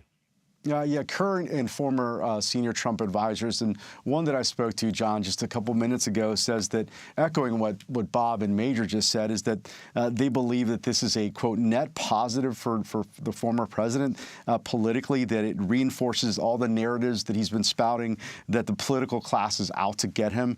This advisor also predicts, the end of the quarter ends tomorrow, that the Trump campaign could have the best fundraising of the year following this indictment news, and possibly the best fundraising quarter of the cycle. Again, this is according to a senior advisor to the former president. But speaking to them, overall, the sense is that, at least initially, this will help Trump politically, with Republicans circling the wagons, if you will, around the former president and calling out what they believe is a falling in line with the argument that the former president has been saying, that the Manhattan DA is formulating this sort of political persecution against him, and it could again, at least initially, help him politically. However, I did speak to some others from other Republican rival camps to the president who say to me on background that they believe that this could also, in time, as we proceed through the cycle, this presidential cycle, it's still early, that some Republican primary voters could believe that this and potentially other indictments and the other investigations that are ongoing could have a detrimental effect on the president's chances to the nomination, and that you could see some supporters, consider other campaigns. And of course, it's still early, John, as you know. Ron DeSantis, who is expected to jump in later in the spring or early summer, has not, and he has been the closest in the recent polling to the former president. And there's others who are considering and weighing their own runs. So I think that, at least according to these Republican sources that I've been speaking to, that it could have an impact as we get further down the line. So we'll see how that plays out, John. And we have a statement here from Governor DeSantis of Florida. The weaponization of the legal system to advance a political agenda turns the rule of law on its head. Respond to that, Finn, or tell me what you think. The House Republicans have called Manhattan District Attorney Bragg to account for the indictment even before the indictment was issued, and testify before them. He rebuffed their request. But what's your expectation for the majority House Republicans and how they'll react to all of this? Well, I think a lot of the House Republican leadership do get some guidance and direction from Mar-a-Lago, and I think you've seen that with some of these, some of their reactions and how they are politically beginning to look at the Manhattan District Attorney Alvin Bragg. And I think that, again, what you're seeing collectively as a whole right now is seeing the Republican Party circle the wagons around Trump. Some of them, politically forced to, if you will, to defend him and against the Manhattan DA. But again, as we continue down this cycle, does that still hold true? And does that have an impact on that hardcore base that is supporting the former Republican president and current 2024 presidential candidate? Will that erode? And as more people jump into the presidential fray later this year. All right, Finn Gomez, CBS News political director. Thank you, Finn. We're going to take a quick break. We'll have more on the indictment of former President Donald Trump when we return. You're streaming CBS News Primetime.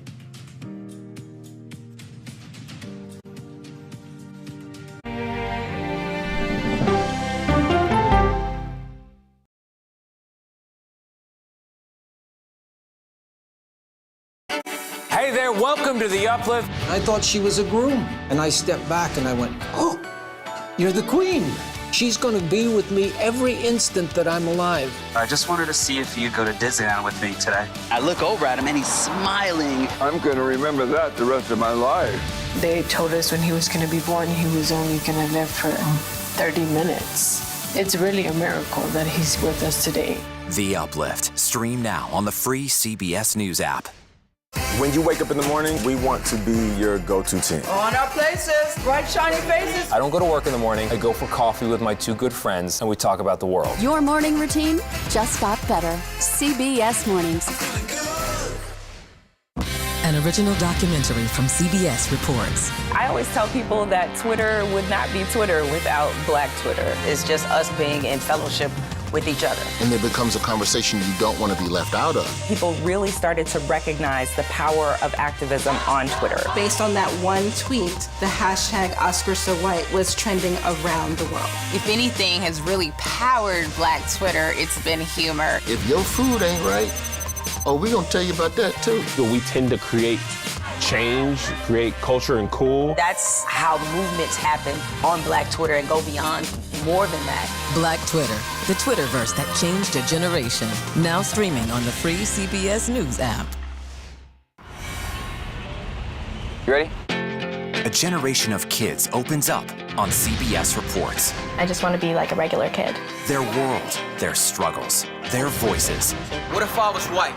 A lot of people like to call names and make you feel ashamed for being proud of who you are. Now streaming Gender. I did not realize that you could change your gender. Realizing how you feel. You can be a boy, sometimes you feel like a girl, sometimes you feel like both. Redefining who you are. Identify as trans. Gender fluid. Non-binary and queer. Is the idea of gender a thing of the past? And to be yourself, always, no matter what anyone says, I love you. Are the kids all right? Gender. Now streaming on the free CBS News app. Stories that inform. Or you can be really old at 60, and you can be really young at 85. Inspire. How do we unlock the power within ourselves to be who we want to be? And brighten your day. The best part of fame is making people feel good. Always send the people home happy. Make every day a little more like Sunday morning. Here comes the sun. Stream now on the free CBS News app. The news doesn't have to always be depressing. What do you love about running? It can be uplifting. That human connection that we create on the broadcast every night is incredibly important.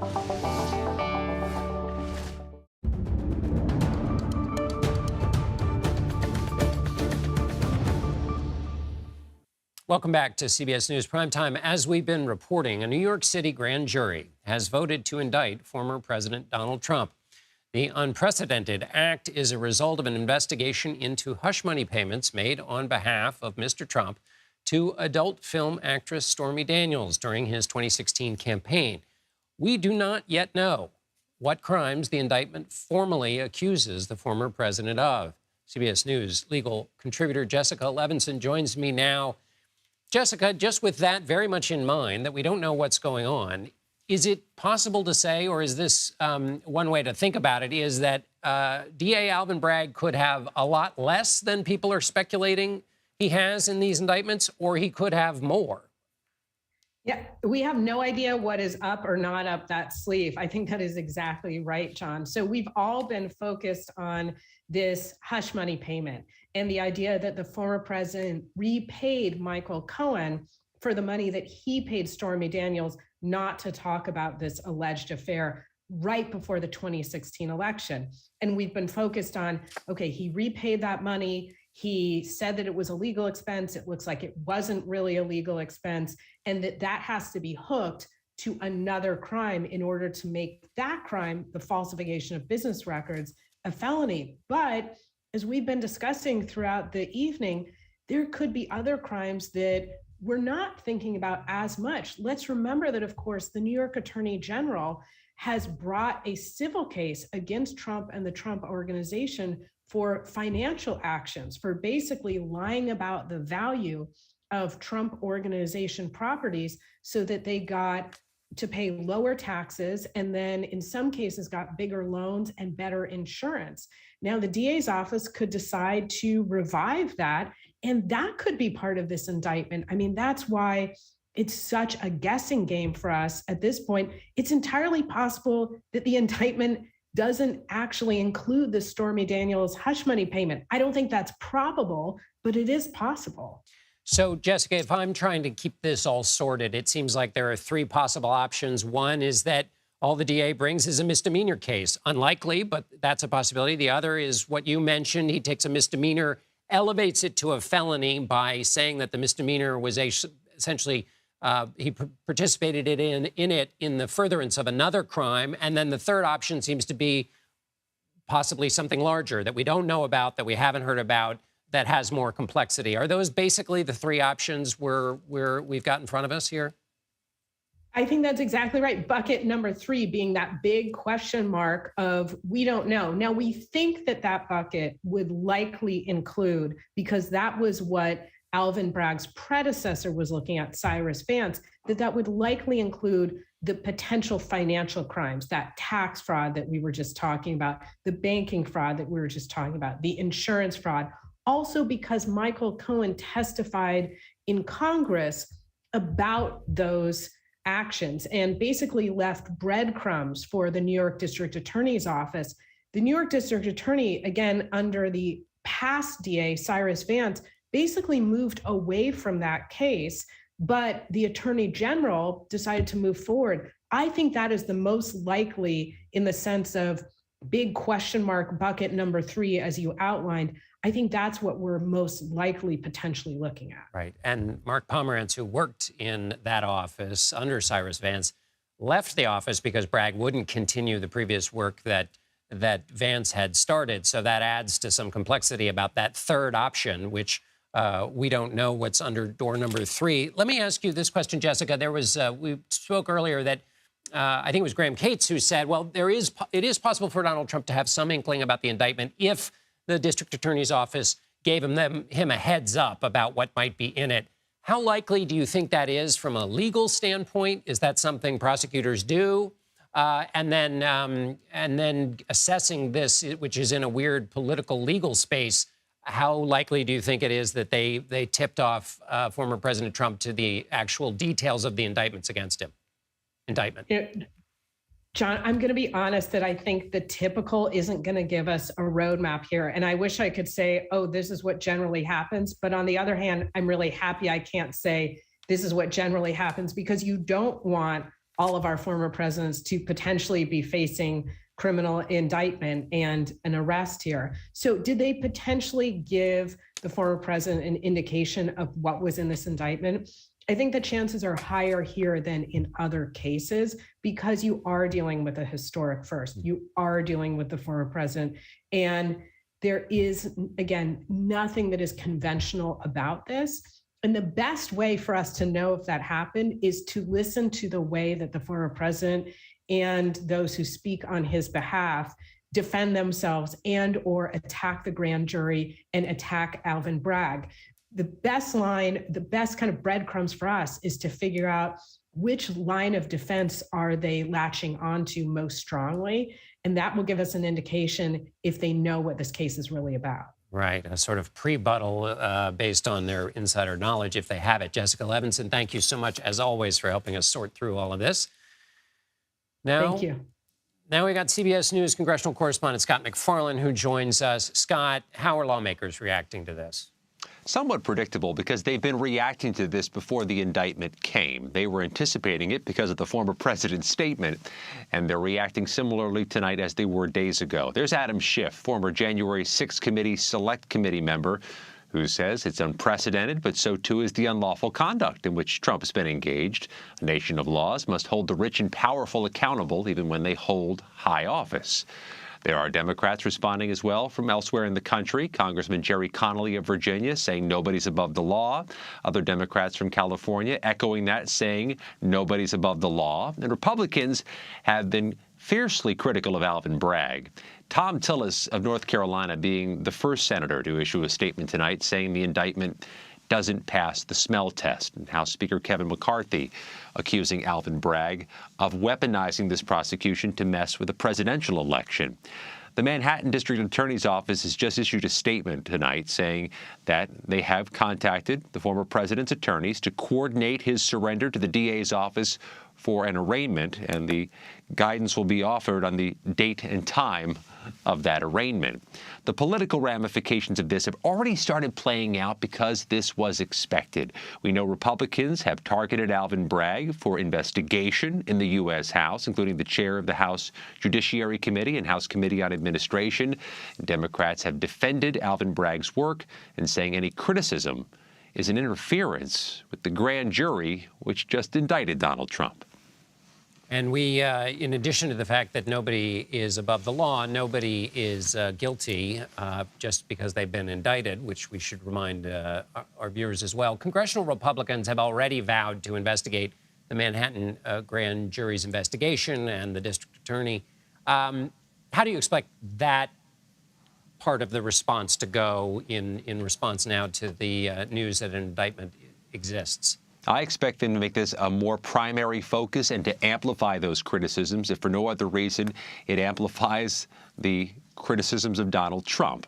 These committees do have subpoena power because they are the majority. The Republicans are in the U.S. House, and these committees argue they do have proper oversight. But some of this, if not all of this, is political theatrics. The Manhattan District Attorney was fierce in his criticism of these requests from House committees, and he appears under no desire to come down here in Washington and testify about his work. Scott, let's switch. We're obviously staying on this topic, but you know, you've covered so closely the attack of January 6th, the aftermath, and the changes that have taken place on Capitol Hill as leadership has to respond to national events from a security standpoint. What's the concern security-wise on Capitol Hill as the nation, as we hear news of this indictment? It's a good question, John, because there has been unequivocal concern that this latest chapter in Donald Trump's possible candidacy for 2024 requires an enhanced security posture at the Capitol and here in Washington. In fact, just this week, the U.S. Capitol Police Chief asked Congress for a 14% budget increase to nearly $840 million a year starting in 2024. And the top Democrat on the committee with oversight here, John, says Donald Trump, the candidate, may necessitate a budget increase because, the Democrats argue, he produces this toxicity in the political dialogue, which can contribute to threats and security risks. This only serves to underscore that point, as Donald Trump calls for people to protest in the streets and calls this effort to prosecute him a dangerous one. It adds this dangerous element to a political rhetoric, which is already pretty sharp and pretty polarized here. Scott, let me stick on that point, the polarized rhetoric. All of us have a responsibility in the wake of this moment to choose our words carefully. You've studied a lot of words, and you spent a lot of time listening to members on the Hill. What is your assessment of the level of the rhetoric? In other words, there is a way to respond that lets the facts come out, and then there's a way to respond that is more incendiary. How do you assess the response from the president's party, the former president's party, on that continuum? Their defense is so full-throated, and I can say from having been here about a quarter century covering the Congress, I haven't seen or heard a political dialogue this vitriolic and passionate as I've heard since January 6th. There was just last Friday a tour of the D.C. jail and the January 6th wing by House Republicans who came out of the jail and called those January 6th defendants political prisoners and denied an insurrection ever happened.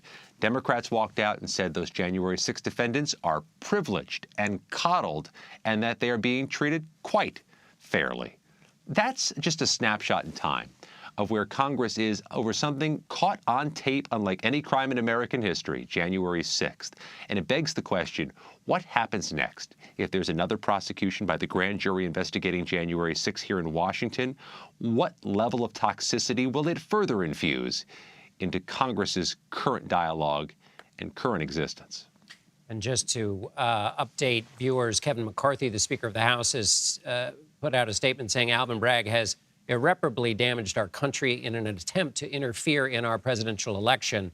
So in that one instance, you have the Speaker of the House drawing a link here to an interference with a presidential election to give you a sense of the amplitude that the rhetoric has achieved already. Scott McFarland in Washington, thank you so much, Scott. Coming up, we'll have more discussion and analysis of the historic indictment of former President Trump. You're streaming CBS News Primetime.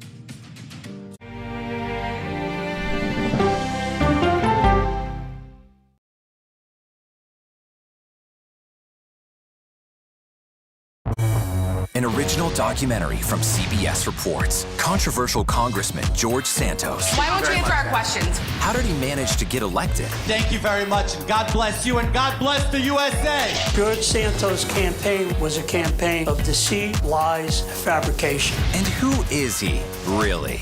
I knew him as Anthony DeVolder from Queens. Really, who he is, he's a fraud. I compare him to the Tinder swindler. From people who know him, the truth, the facts, the lies. He would say that he was worth $100 million. It's an incredibly cynical episode in American politics, beyond satire. Had you ever seen anything like this? No, and I hope I never see it again. Campaign of Deceit, now streaming on the free CBS News app. She dazzled on the court and off the court as a businesswoman. Thank you for joining us on Person to Person. Tennis superstar and entrepreneur Serena Williams.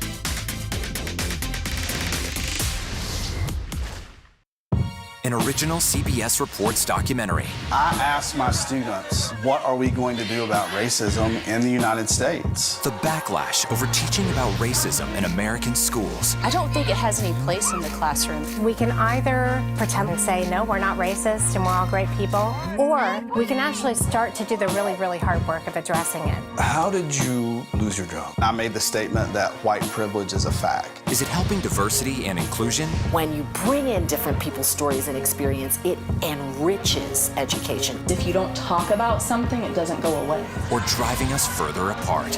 What schools are doing to our children in the name of anti-racism is in fact teaching them racism. The intention is to put us in this war against each other. An original CBS Reports documentary, streaming now.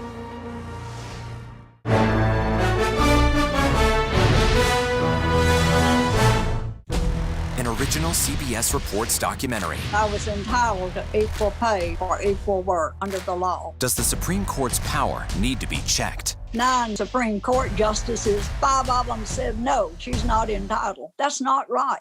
Calls to fix the court tend to go along with the politics of the moment.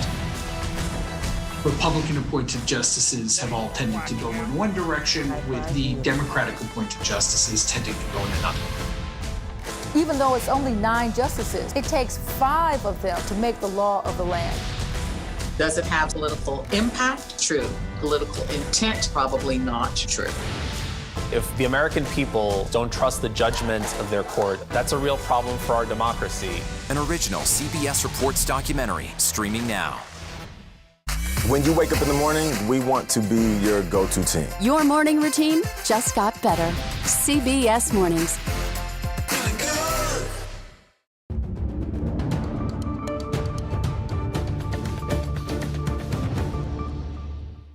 Welcome back to CBS News Primetime. I'm John Dickerson.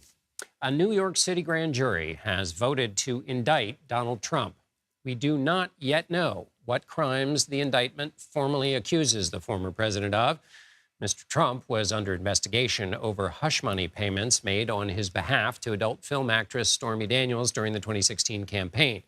He will surrender himself to authorities in New York City before facing a judge for arraignment. Vanu Varghese joins me now. He's a white-collar criminal defense attorney and a former prosecutor. Vanu, so just start us out again here. What happens after the grand jury indictment? What are the next items in this chronology? So the first thing to understand is that an indictment's a piece of paper that reflects the vote of the grand jury. Supposedly, it's supposed to be a secret proceeding, but in this case, not so secret. They will file that piece of paper in court. The district attorney will. They control the grand jury. And my understanding is they've already reached out to the Trump camp to arrange a surrender. Then he will be, whatever day that surrender date is, that'll be agreed upon between the parties, between the DA and defense lawyers. Now, that's assuming Trump comes willingly. If he doesn't, then you have extradition issues and Ron DeSantis. Obviously, that can get very interesting from a political perspective and also from a legal perspective. Because if he chooses to fight this and fight extradition, and my understanding he's in Florida right now, the governor of Florida can fight the extradition attempt. Well, Vanu, that situation. Sorry, I don't mean to interrupt you, but in fact, the governor of Florida has said, Ron DeSantis has said, Florida will not assist in an extradition request given the questionable circumstances at issue. And then he goes on to make some political points. So he has said that. So I just, picking back up with what you were saying, we don't know whether former President Trump will fight this, but if it gets to an extradition case, that is what DeSantis has said. Well, let me clarify something. Ron DeSantis can make his statements, but ultimately it'll go through the courts. So if he chooses to fight extradition, there'll be a trial judge who will hear the arguments for or against extradition. Then if the Trump camp is fighting it, then it'll go to an appellate court, and then it'll go to the highest court in Florida. From a legal perspective, there's really no basis to not be extradited if he chooses to fight. For Trump, the smart thing from a legal perspective is to voluntarily surrender. And then that means he shows up at 100 Center Street, a couple of minutes walk from here, and he gets processed. He'll get printed, fingerprinted, and brought to court. Perhaps they'll give him the courtesy of not handcuffing him. I'm not sure, or they will put him in handcuffs. I know he wants to go in handcuffs. So from a legal perspective, the governor of Florida saying Florida will not assist in the extradition has no meaning in legal context at all. Correct, because it's a judicial issue. It has to be decided in the courts, and it really is a challenge of, look, he can make things uncomfortable, and he certainly can try to do that. But I don't think, from his political perspective, I would think part of his appeal is to the rule of law, and he should step back and allow the courts to do what they're supposed to do. I'm going to invite you to speculate and let everybody know that that's what I'm doing. We still don't know what's in this indictment. But in terms of the conversation that goes back and forth between the Manhattan DA's lawyers and the Trump team, give us some sense of how the bargaining takes place in that case. So, for example, I would assume that the DA would want former President Trump in New York to get this thing going as fast as possible. I would assume that then might give some leverage to the Trump legal team. I might have that totally wrong. But what's your understanding or sense of how that commerce starts to take place as they have a conversation? So this is a unique situation, obviously, as you know, and as you've been talking about. Traditional logic goes out the window here. And I'm not sure if the district attorney in Manhattan really wants to move this forward as fast as they can, as they would normally do in a regular indictment. I mean, normally by the time the indictment's filed, it takes about a month to get to court. That's the approximate time. And so he would then have to be arraigned in what's called in New York, and this is where New York is backward. New York calls its felony trial court Supreme Court. It does not mean it's the highest court in New York. It's just felony trial court. It sits at 100 Center Street. Some of its court rooms are at 110 Center, down the street from 60 Center, where Law and Order films the steps, which is really just civil court, and also down the street from the federal courts. So it's been my view, and I've spoken about this, that this is not a legally sustainable indictment. You're talking about acts from 2016 that's well past the statute of limitations. I'm trying to think about how creative they can get here. They can say, well, courts were shut down because of COVID, and maybe that'll give them some time to, Governor Cuomo did suspend speedy trial through much of 2020 and 2021, the time, so they can maybe argue that they had some extra time, but really, they didn't, because other cases were being brought in the same time period. Or they could say he's in Florida, but they couldn't arrest him between 2016 and 20. But I don't think any of these arguments are going to be successful. And I ultimately believe, and you were speaking about him earlier in the last sentence, that this action by DA Bragg is in response to the book by Mark Pomerantz and the intense criticism that he took. Pomerantz was on CBS, on 60 Minutes, and on a talking tour, criticizing Bragg for not pursuing the real estate indictment or potential indictment based upon Trump's inflation of his real estate values. So I think that this ultimately is Bragg's way of ensuring that he'll get reelected, which was really in doubt if he did not charge Trump. I think that's part of the problem here. All right. Venu Varghese, thanks so much for being with us. My pleasure. Historian Doug Brinkley joins me now. He is a professor of history at Rice University and a CBS News contributor. So, Doug, we've been saying, of course, that there is no precedent for this in history. But give us your sense of this moment and whether it attaches to any moment in our past. I don't think it does. And we're all going to remember where we were when we heard the news that Donald Trump, a former president, is indicted. Now, we've had a lot of political brouhahas and crazy moments. I mean, Bill Clinton's impeachment, and Donald Trump was impeached twice. Watergate with Richard Nixon, when H.R. Haldeman and John Ehrlichman and John Mitchell went to prison, and Vice President Spiro Agnew had to quit the White House. But this is something very different. We have the prospect of a former president who happens to be the leader of the Republican Party, the party of Lincoln, for the 2024 election, potentially demanding to be handcuffed and walking into, talk to a grand jury, talk to a judge.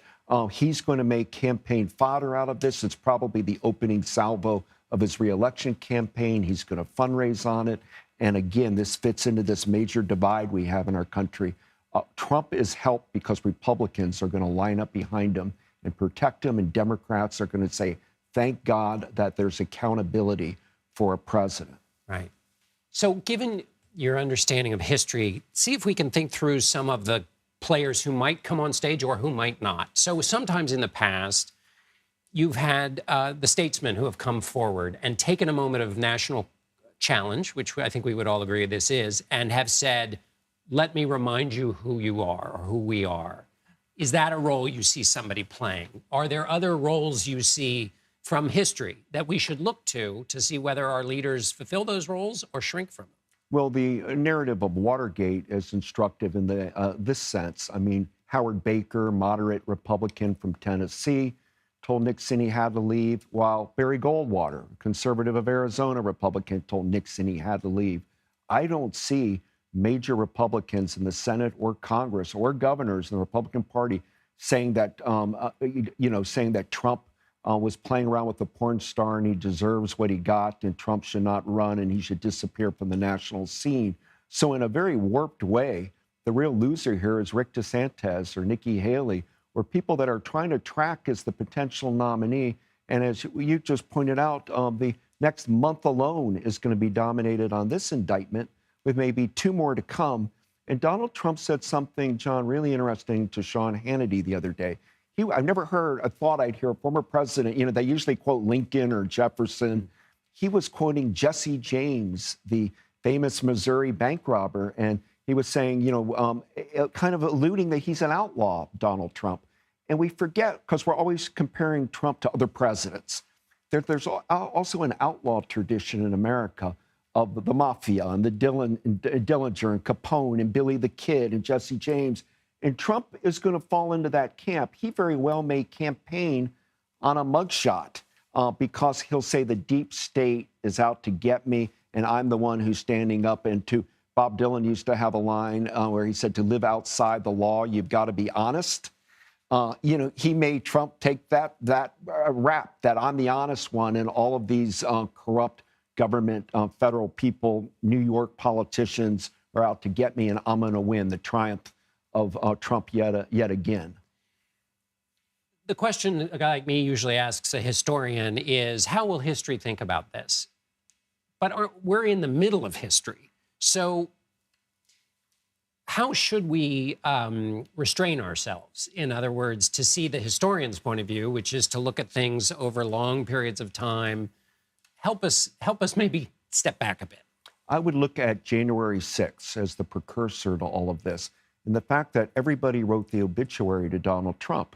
He was toast after January 6th, but he waged a miraculous comeback. He did. Suddenly people that were dissing him, like, Lindsey Graham, was back in his good graces after January 6th.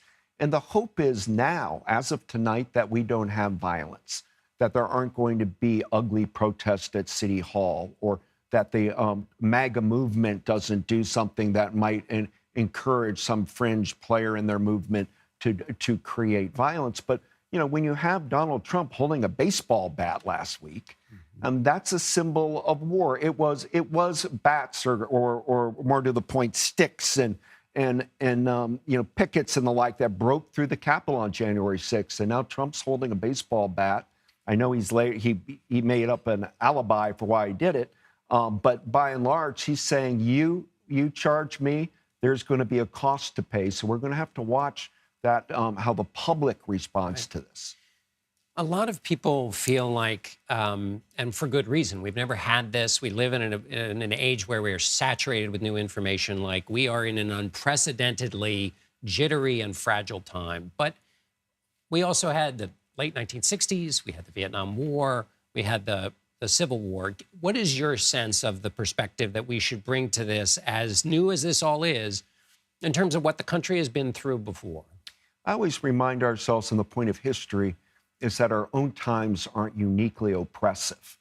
I know we're all saying, oh my gosh, look what's going on in America, we're in decline and all of this.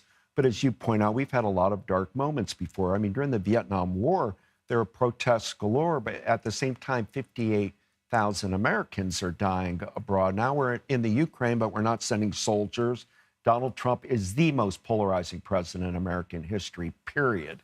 But you know, we're going to muddle through this. Our system of justice is holding Donald Trump accountable.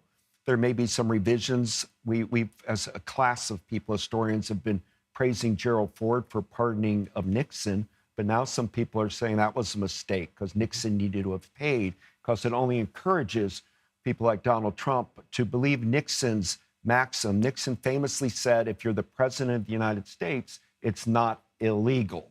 And that gets into Donald Trump's mind. So for President Trump, though, this is a night of embarrassment. I mean, he has a wife, Melania.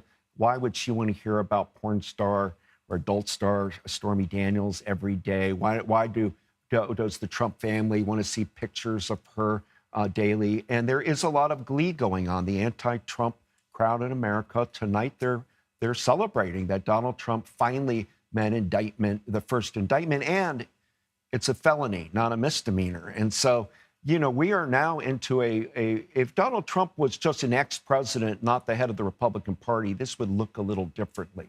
But because he is still this hugely powerful figure, this is a momentous night. That's right. And the front runner, to the extent you can name one this early in the campaign. Doug Brinkley, thank you so much for being with us. We're going to take a quick break. We will check in with our team on the ground in Florida, where former President Trump remains after his indictment. You're streaming CBS News Primetime.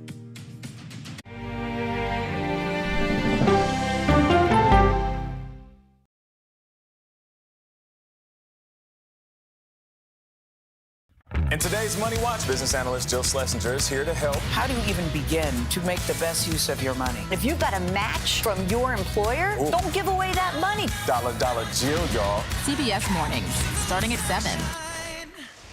An original documentary from CBS Reports. The carnage in our nation's schools has become painfully repetitive. Not one more child! School shootings have parents fighting mad. I promised my daughter I was going to fight. It's going to keep on happening. And teachers taking lessons in how to fight back. This is an exercise.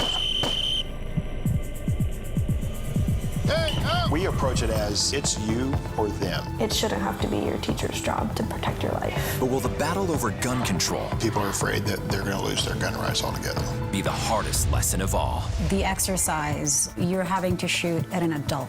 Are you prepared to have to kill one of your students? Guns in the Classroom, now streaming on the free CBS News app. It's a history-making meeting. 4 extraordinary women who are all 4-star generals and admirals. How did you deal with being discriminated against? I just worked harder. The future of an ever-evolving U.S. military when we go person to person. An original documentary from CBS Reports. He started out as a fun-loving party boy, but the alcohol got the better of him.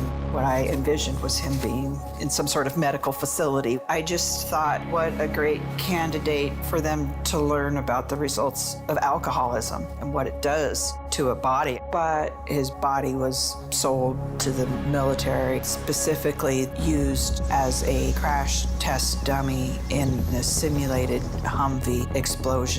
I was devastated. I had the box. I don't know if they were his ashes or not. I just held it as tight as I could, and I just told him how sorry I was. Body Brokers, now streaming on the free CBS News app.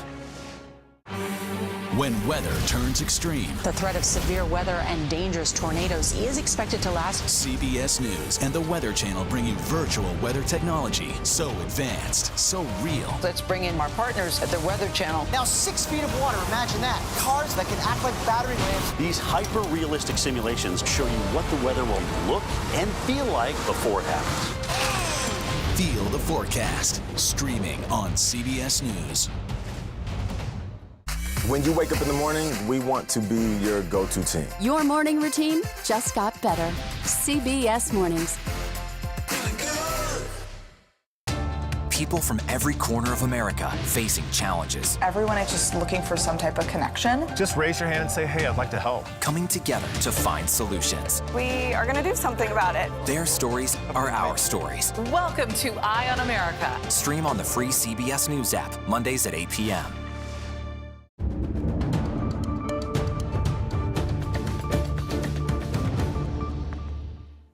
Former President Trump remains at his Florida resort in Mar-a-Lago. CBS News' Christian Benavides joins me now from Palm Beach. Christian, you're in Florida, a state Mr. Trump won twice, and it's where he's chosen to live out his post-presidency. What are you seeing? What is the mood, to the extent that you can divine it this soon after the indictment has been announced or has been news? John, good evening. Let me tell you that, make no mistake about it, there will be supporters that are going to start lining up here shortly. Currently, we've got maybe about 6 people that are here on the bridge that leads into Palm Beach. You see Mar-a-Lago right behind me. And supporters, of course, following what happened in August of last year, really showed up here. You saw that. I mean, dozens and dozens of supporters, not just lined up here on the bridge, but also right in front of Mar-a-Lago, and we are anticipating that that will happen. Right now, in the past 20 minutes, we've started to see some people show up. Right now, as I mentioned, it's quiet, but we've seen some people show up with flags. I see "Don't Tread on Me" flags. I see Trump flags, but only about 6 people. But as I mentioned, last year, following the search warrant that was executed, it took some time for the supporters to actually get here and show up. And the mood, of course, supporters are going to stand by Mr. Trump regardless of what happens. And is there any presence of local law enforcement or anything like that to settle things, or in expectation of possibly people gathering and that kind of thing? Definitely. There are a number of police vehicles. Palm Beach police is here, and they're sort of watching things for now. As I mentioned, everything is calm. This is just happening in the past few hours. But throughout the night, we are expecting that the crowd will grow. And tomorrow, we are expecting people will be out here. Remember, last week, there were people that were showing up every day, practically. But on Tuesday, when the president had said on his social media blog that he would be arrested, there was a rally at 3 p.m. and you had about 60 people that showed up at that time. So we'll see what the crowd looks like later on tonight. But there's always that concern of the former president, Mr. Trump, fanning the flames on social media and what that could lead to. Of course, we saw what happened on January 6th, and everyone's just sort of holding their breath here, just hoping to see what will happen in the next few hours. All right, Christian Benavides in Palm Beach, Florida. Thank you. Let's bring in CBS News Chief National Affairs and Justice Correspondent Jeff Pegues. Jeff, what are you hearing from your law enforcement sources about threats, or just what chatter they're picking up in the system that they monitor so closely? Frankly, John, they've been preparing for this moment for at least a couple of weeks since the former president, sent out that tweet.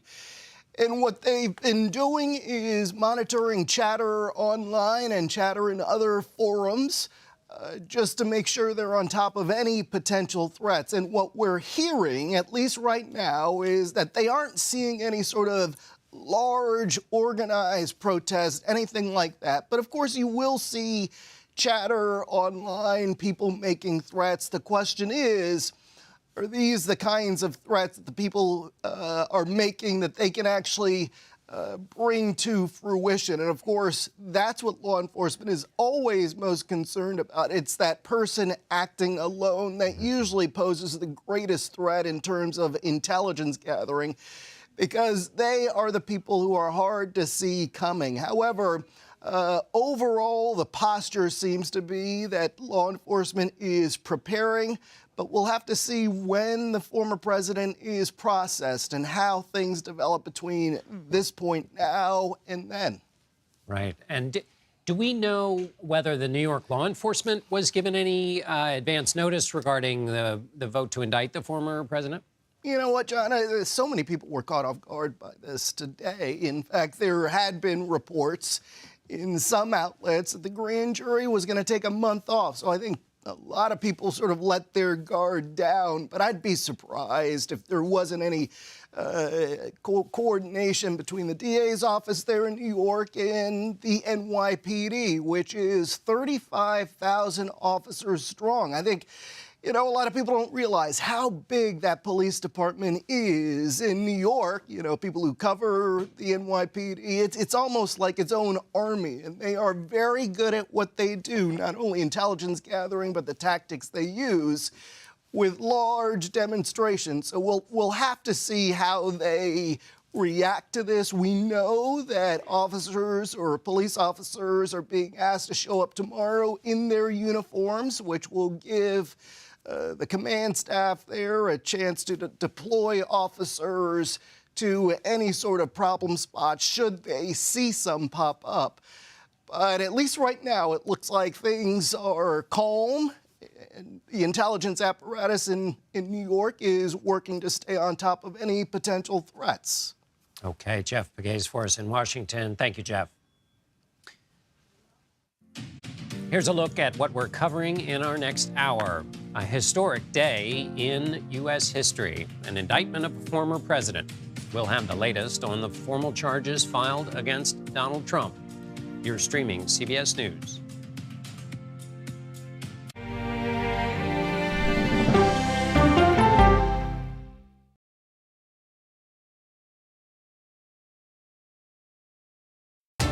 People from every corner of America facing challenges. Everyone is just looking for some type of connection. Just raise your hand and say, hey, I'd like to help. Coming together to find solutions. We are going to do something about it. Their stories are our stories. Welcome to Eye on America. Stream now on the free CBS News app. The first U2 show really was on this outside here. Oh, right there. Yeah. Hi, I'm Nora O'Donnell, and we go person to person with Bono. Community is at the very heart of U2's music.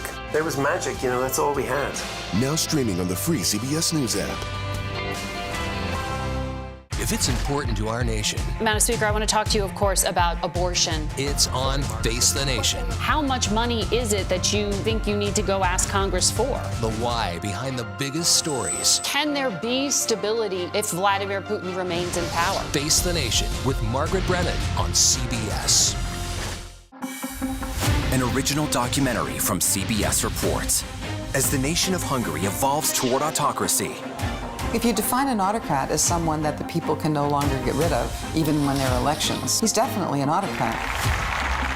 Some American conservatives like what they see. Viktor Orban has done a tremendous job, and you've kept your country safe.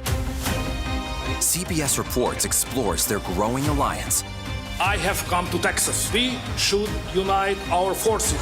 So there are a ton of booths here, a lot of young people here. And what it means for American democracy. Prime Minister Orban is being accused of all kinds of things simply because he doesn't toe that liberal line. He stands for Christian conservative values. To sum up, the mother is a woman, the father is a man, and leave our kids alone. Full stop, end of discussion. A new conservative alliance, now streaming on the free CBS News app. When weather turns extreme. The threat of severe weather and dangerous tornadoes is expected to last. CBS News and the Weather Channel bring you virtual weather technology. So advanced, so real. Let's bring in our partners at the Weather Channel. Now 6 feet of water, imagine that. Cars that can act like battery lamps. These hyper-realistic simulations show you what the weather will look and feel like before it happens. Feel the forecast. Streaming on CBS News. We're really excited that we've been honored with the Emmy Award for Outstanding Live News Program. But we know we couldn't have done that without you. So thank you, CBS Mornings, weekdays at 7 on CBS. The news doesn't have to always be depressing. What do you love about running? It can be uplifting. That human connection that we create on the broadcast every night is incredibly important.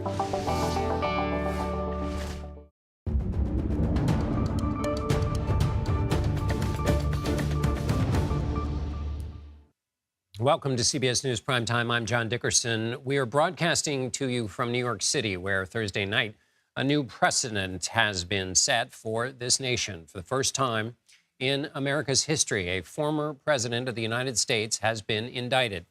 A Manhattan grand jury voted Thursday to charge Donald Trump in the hush money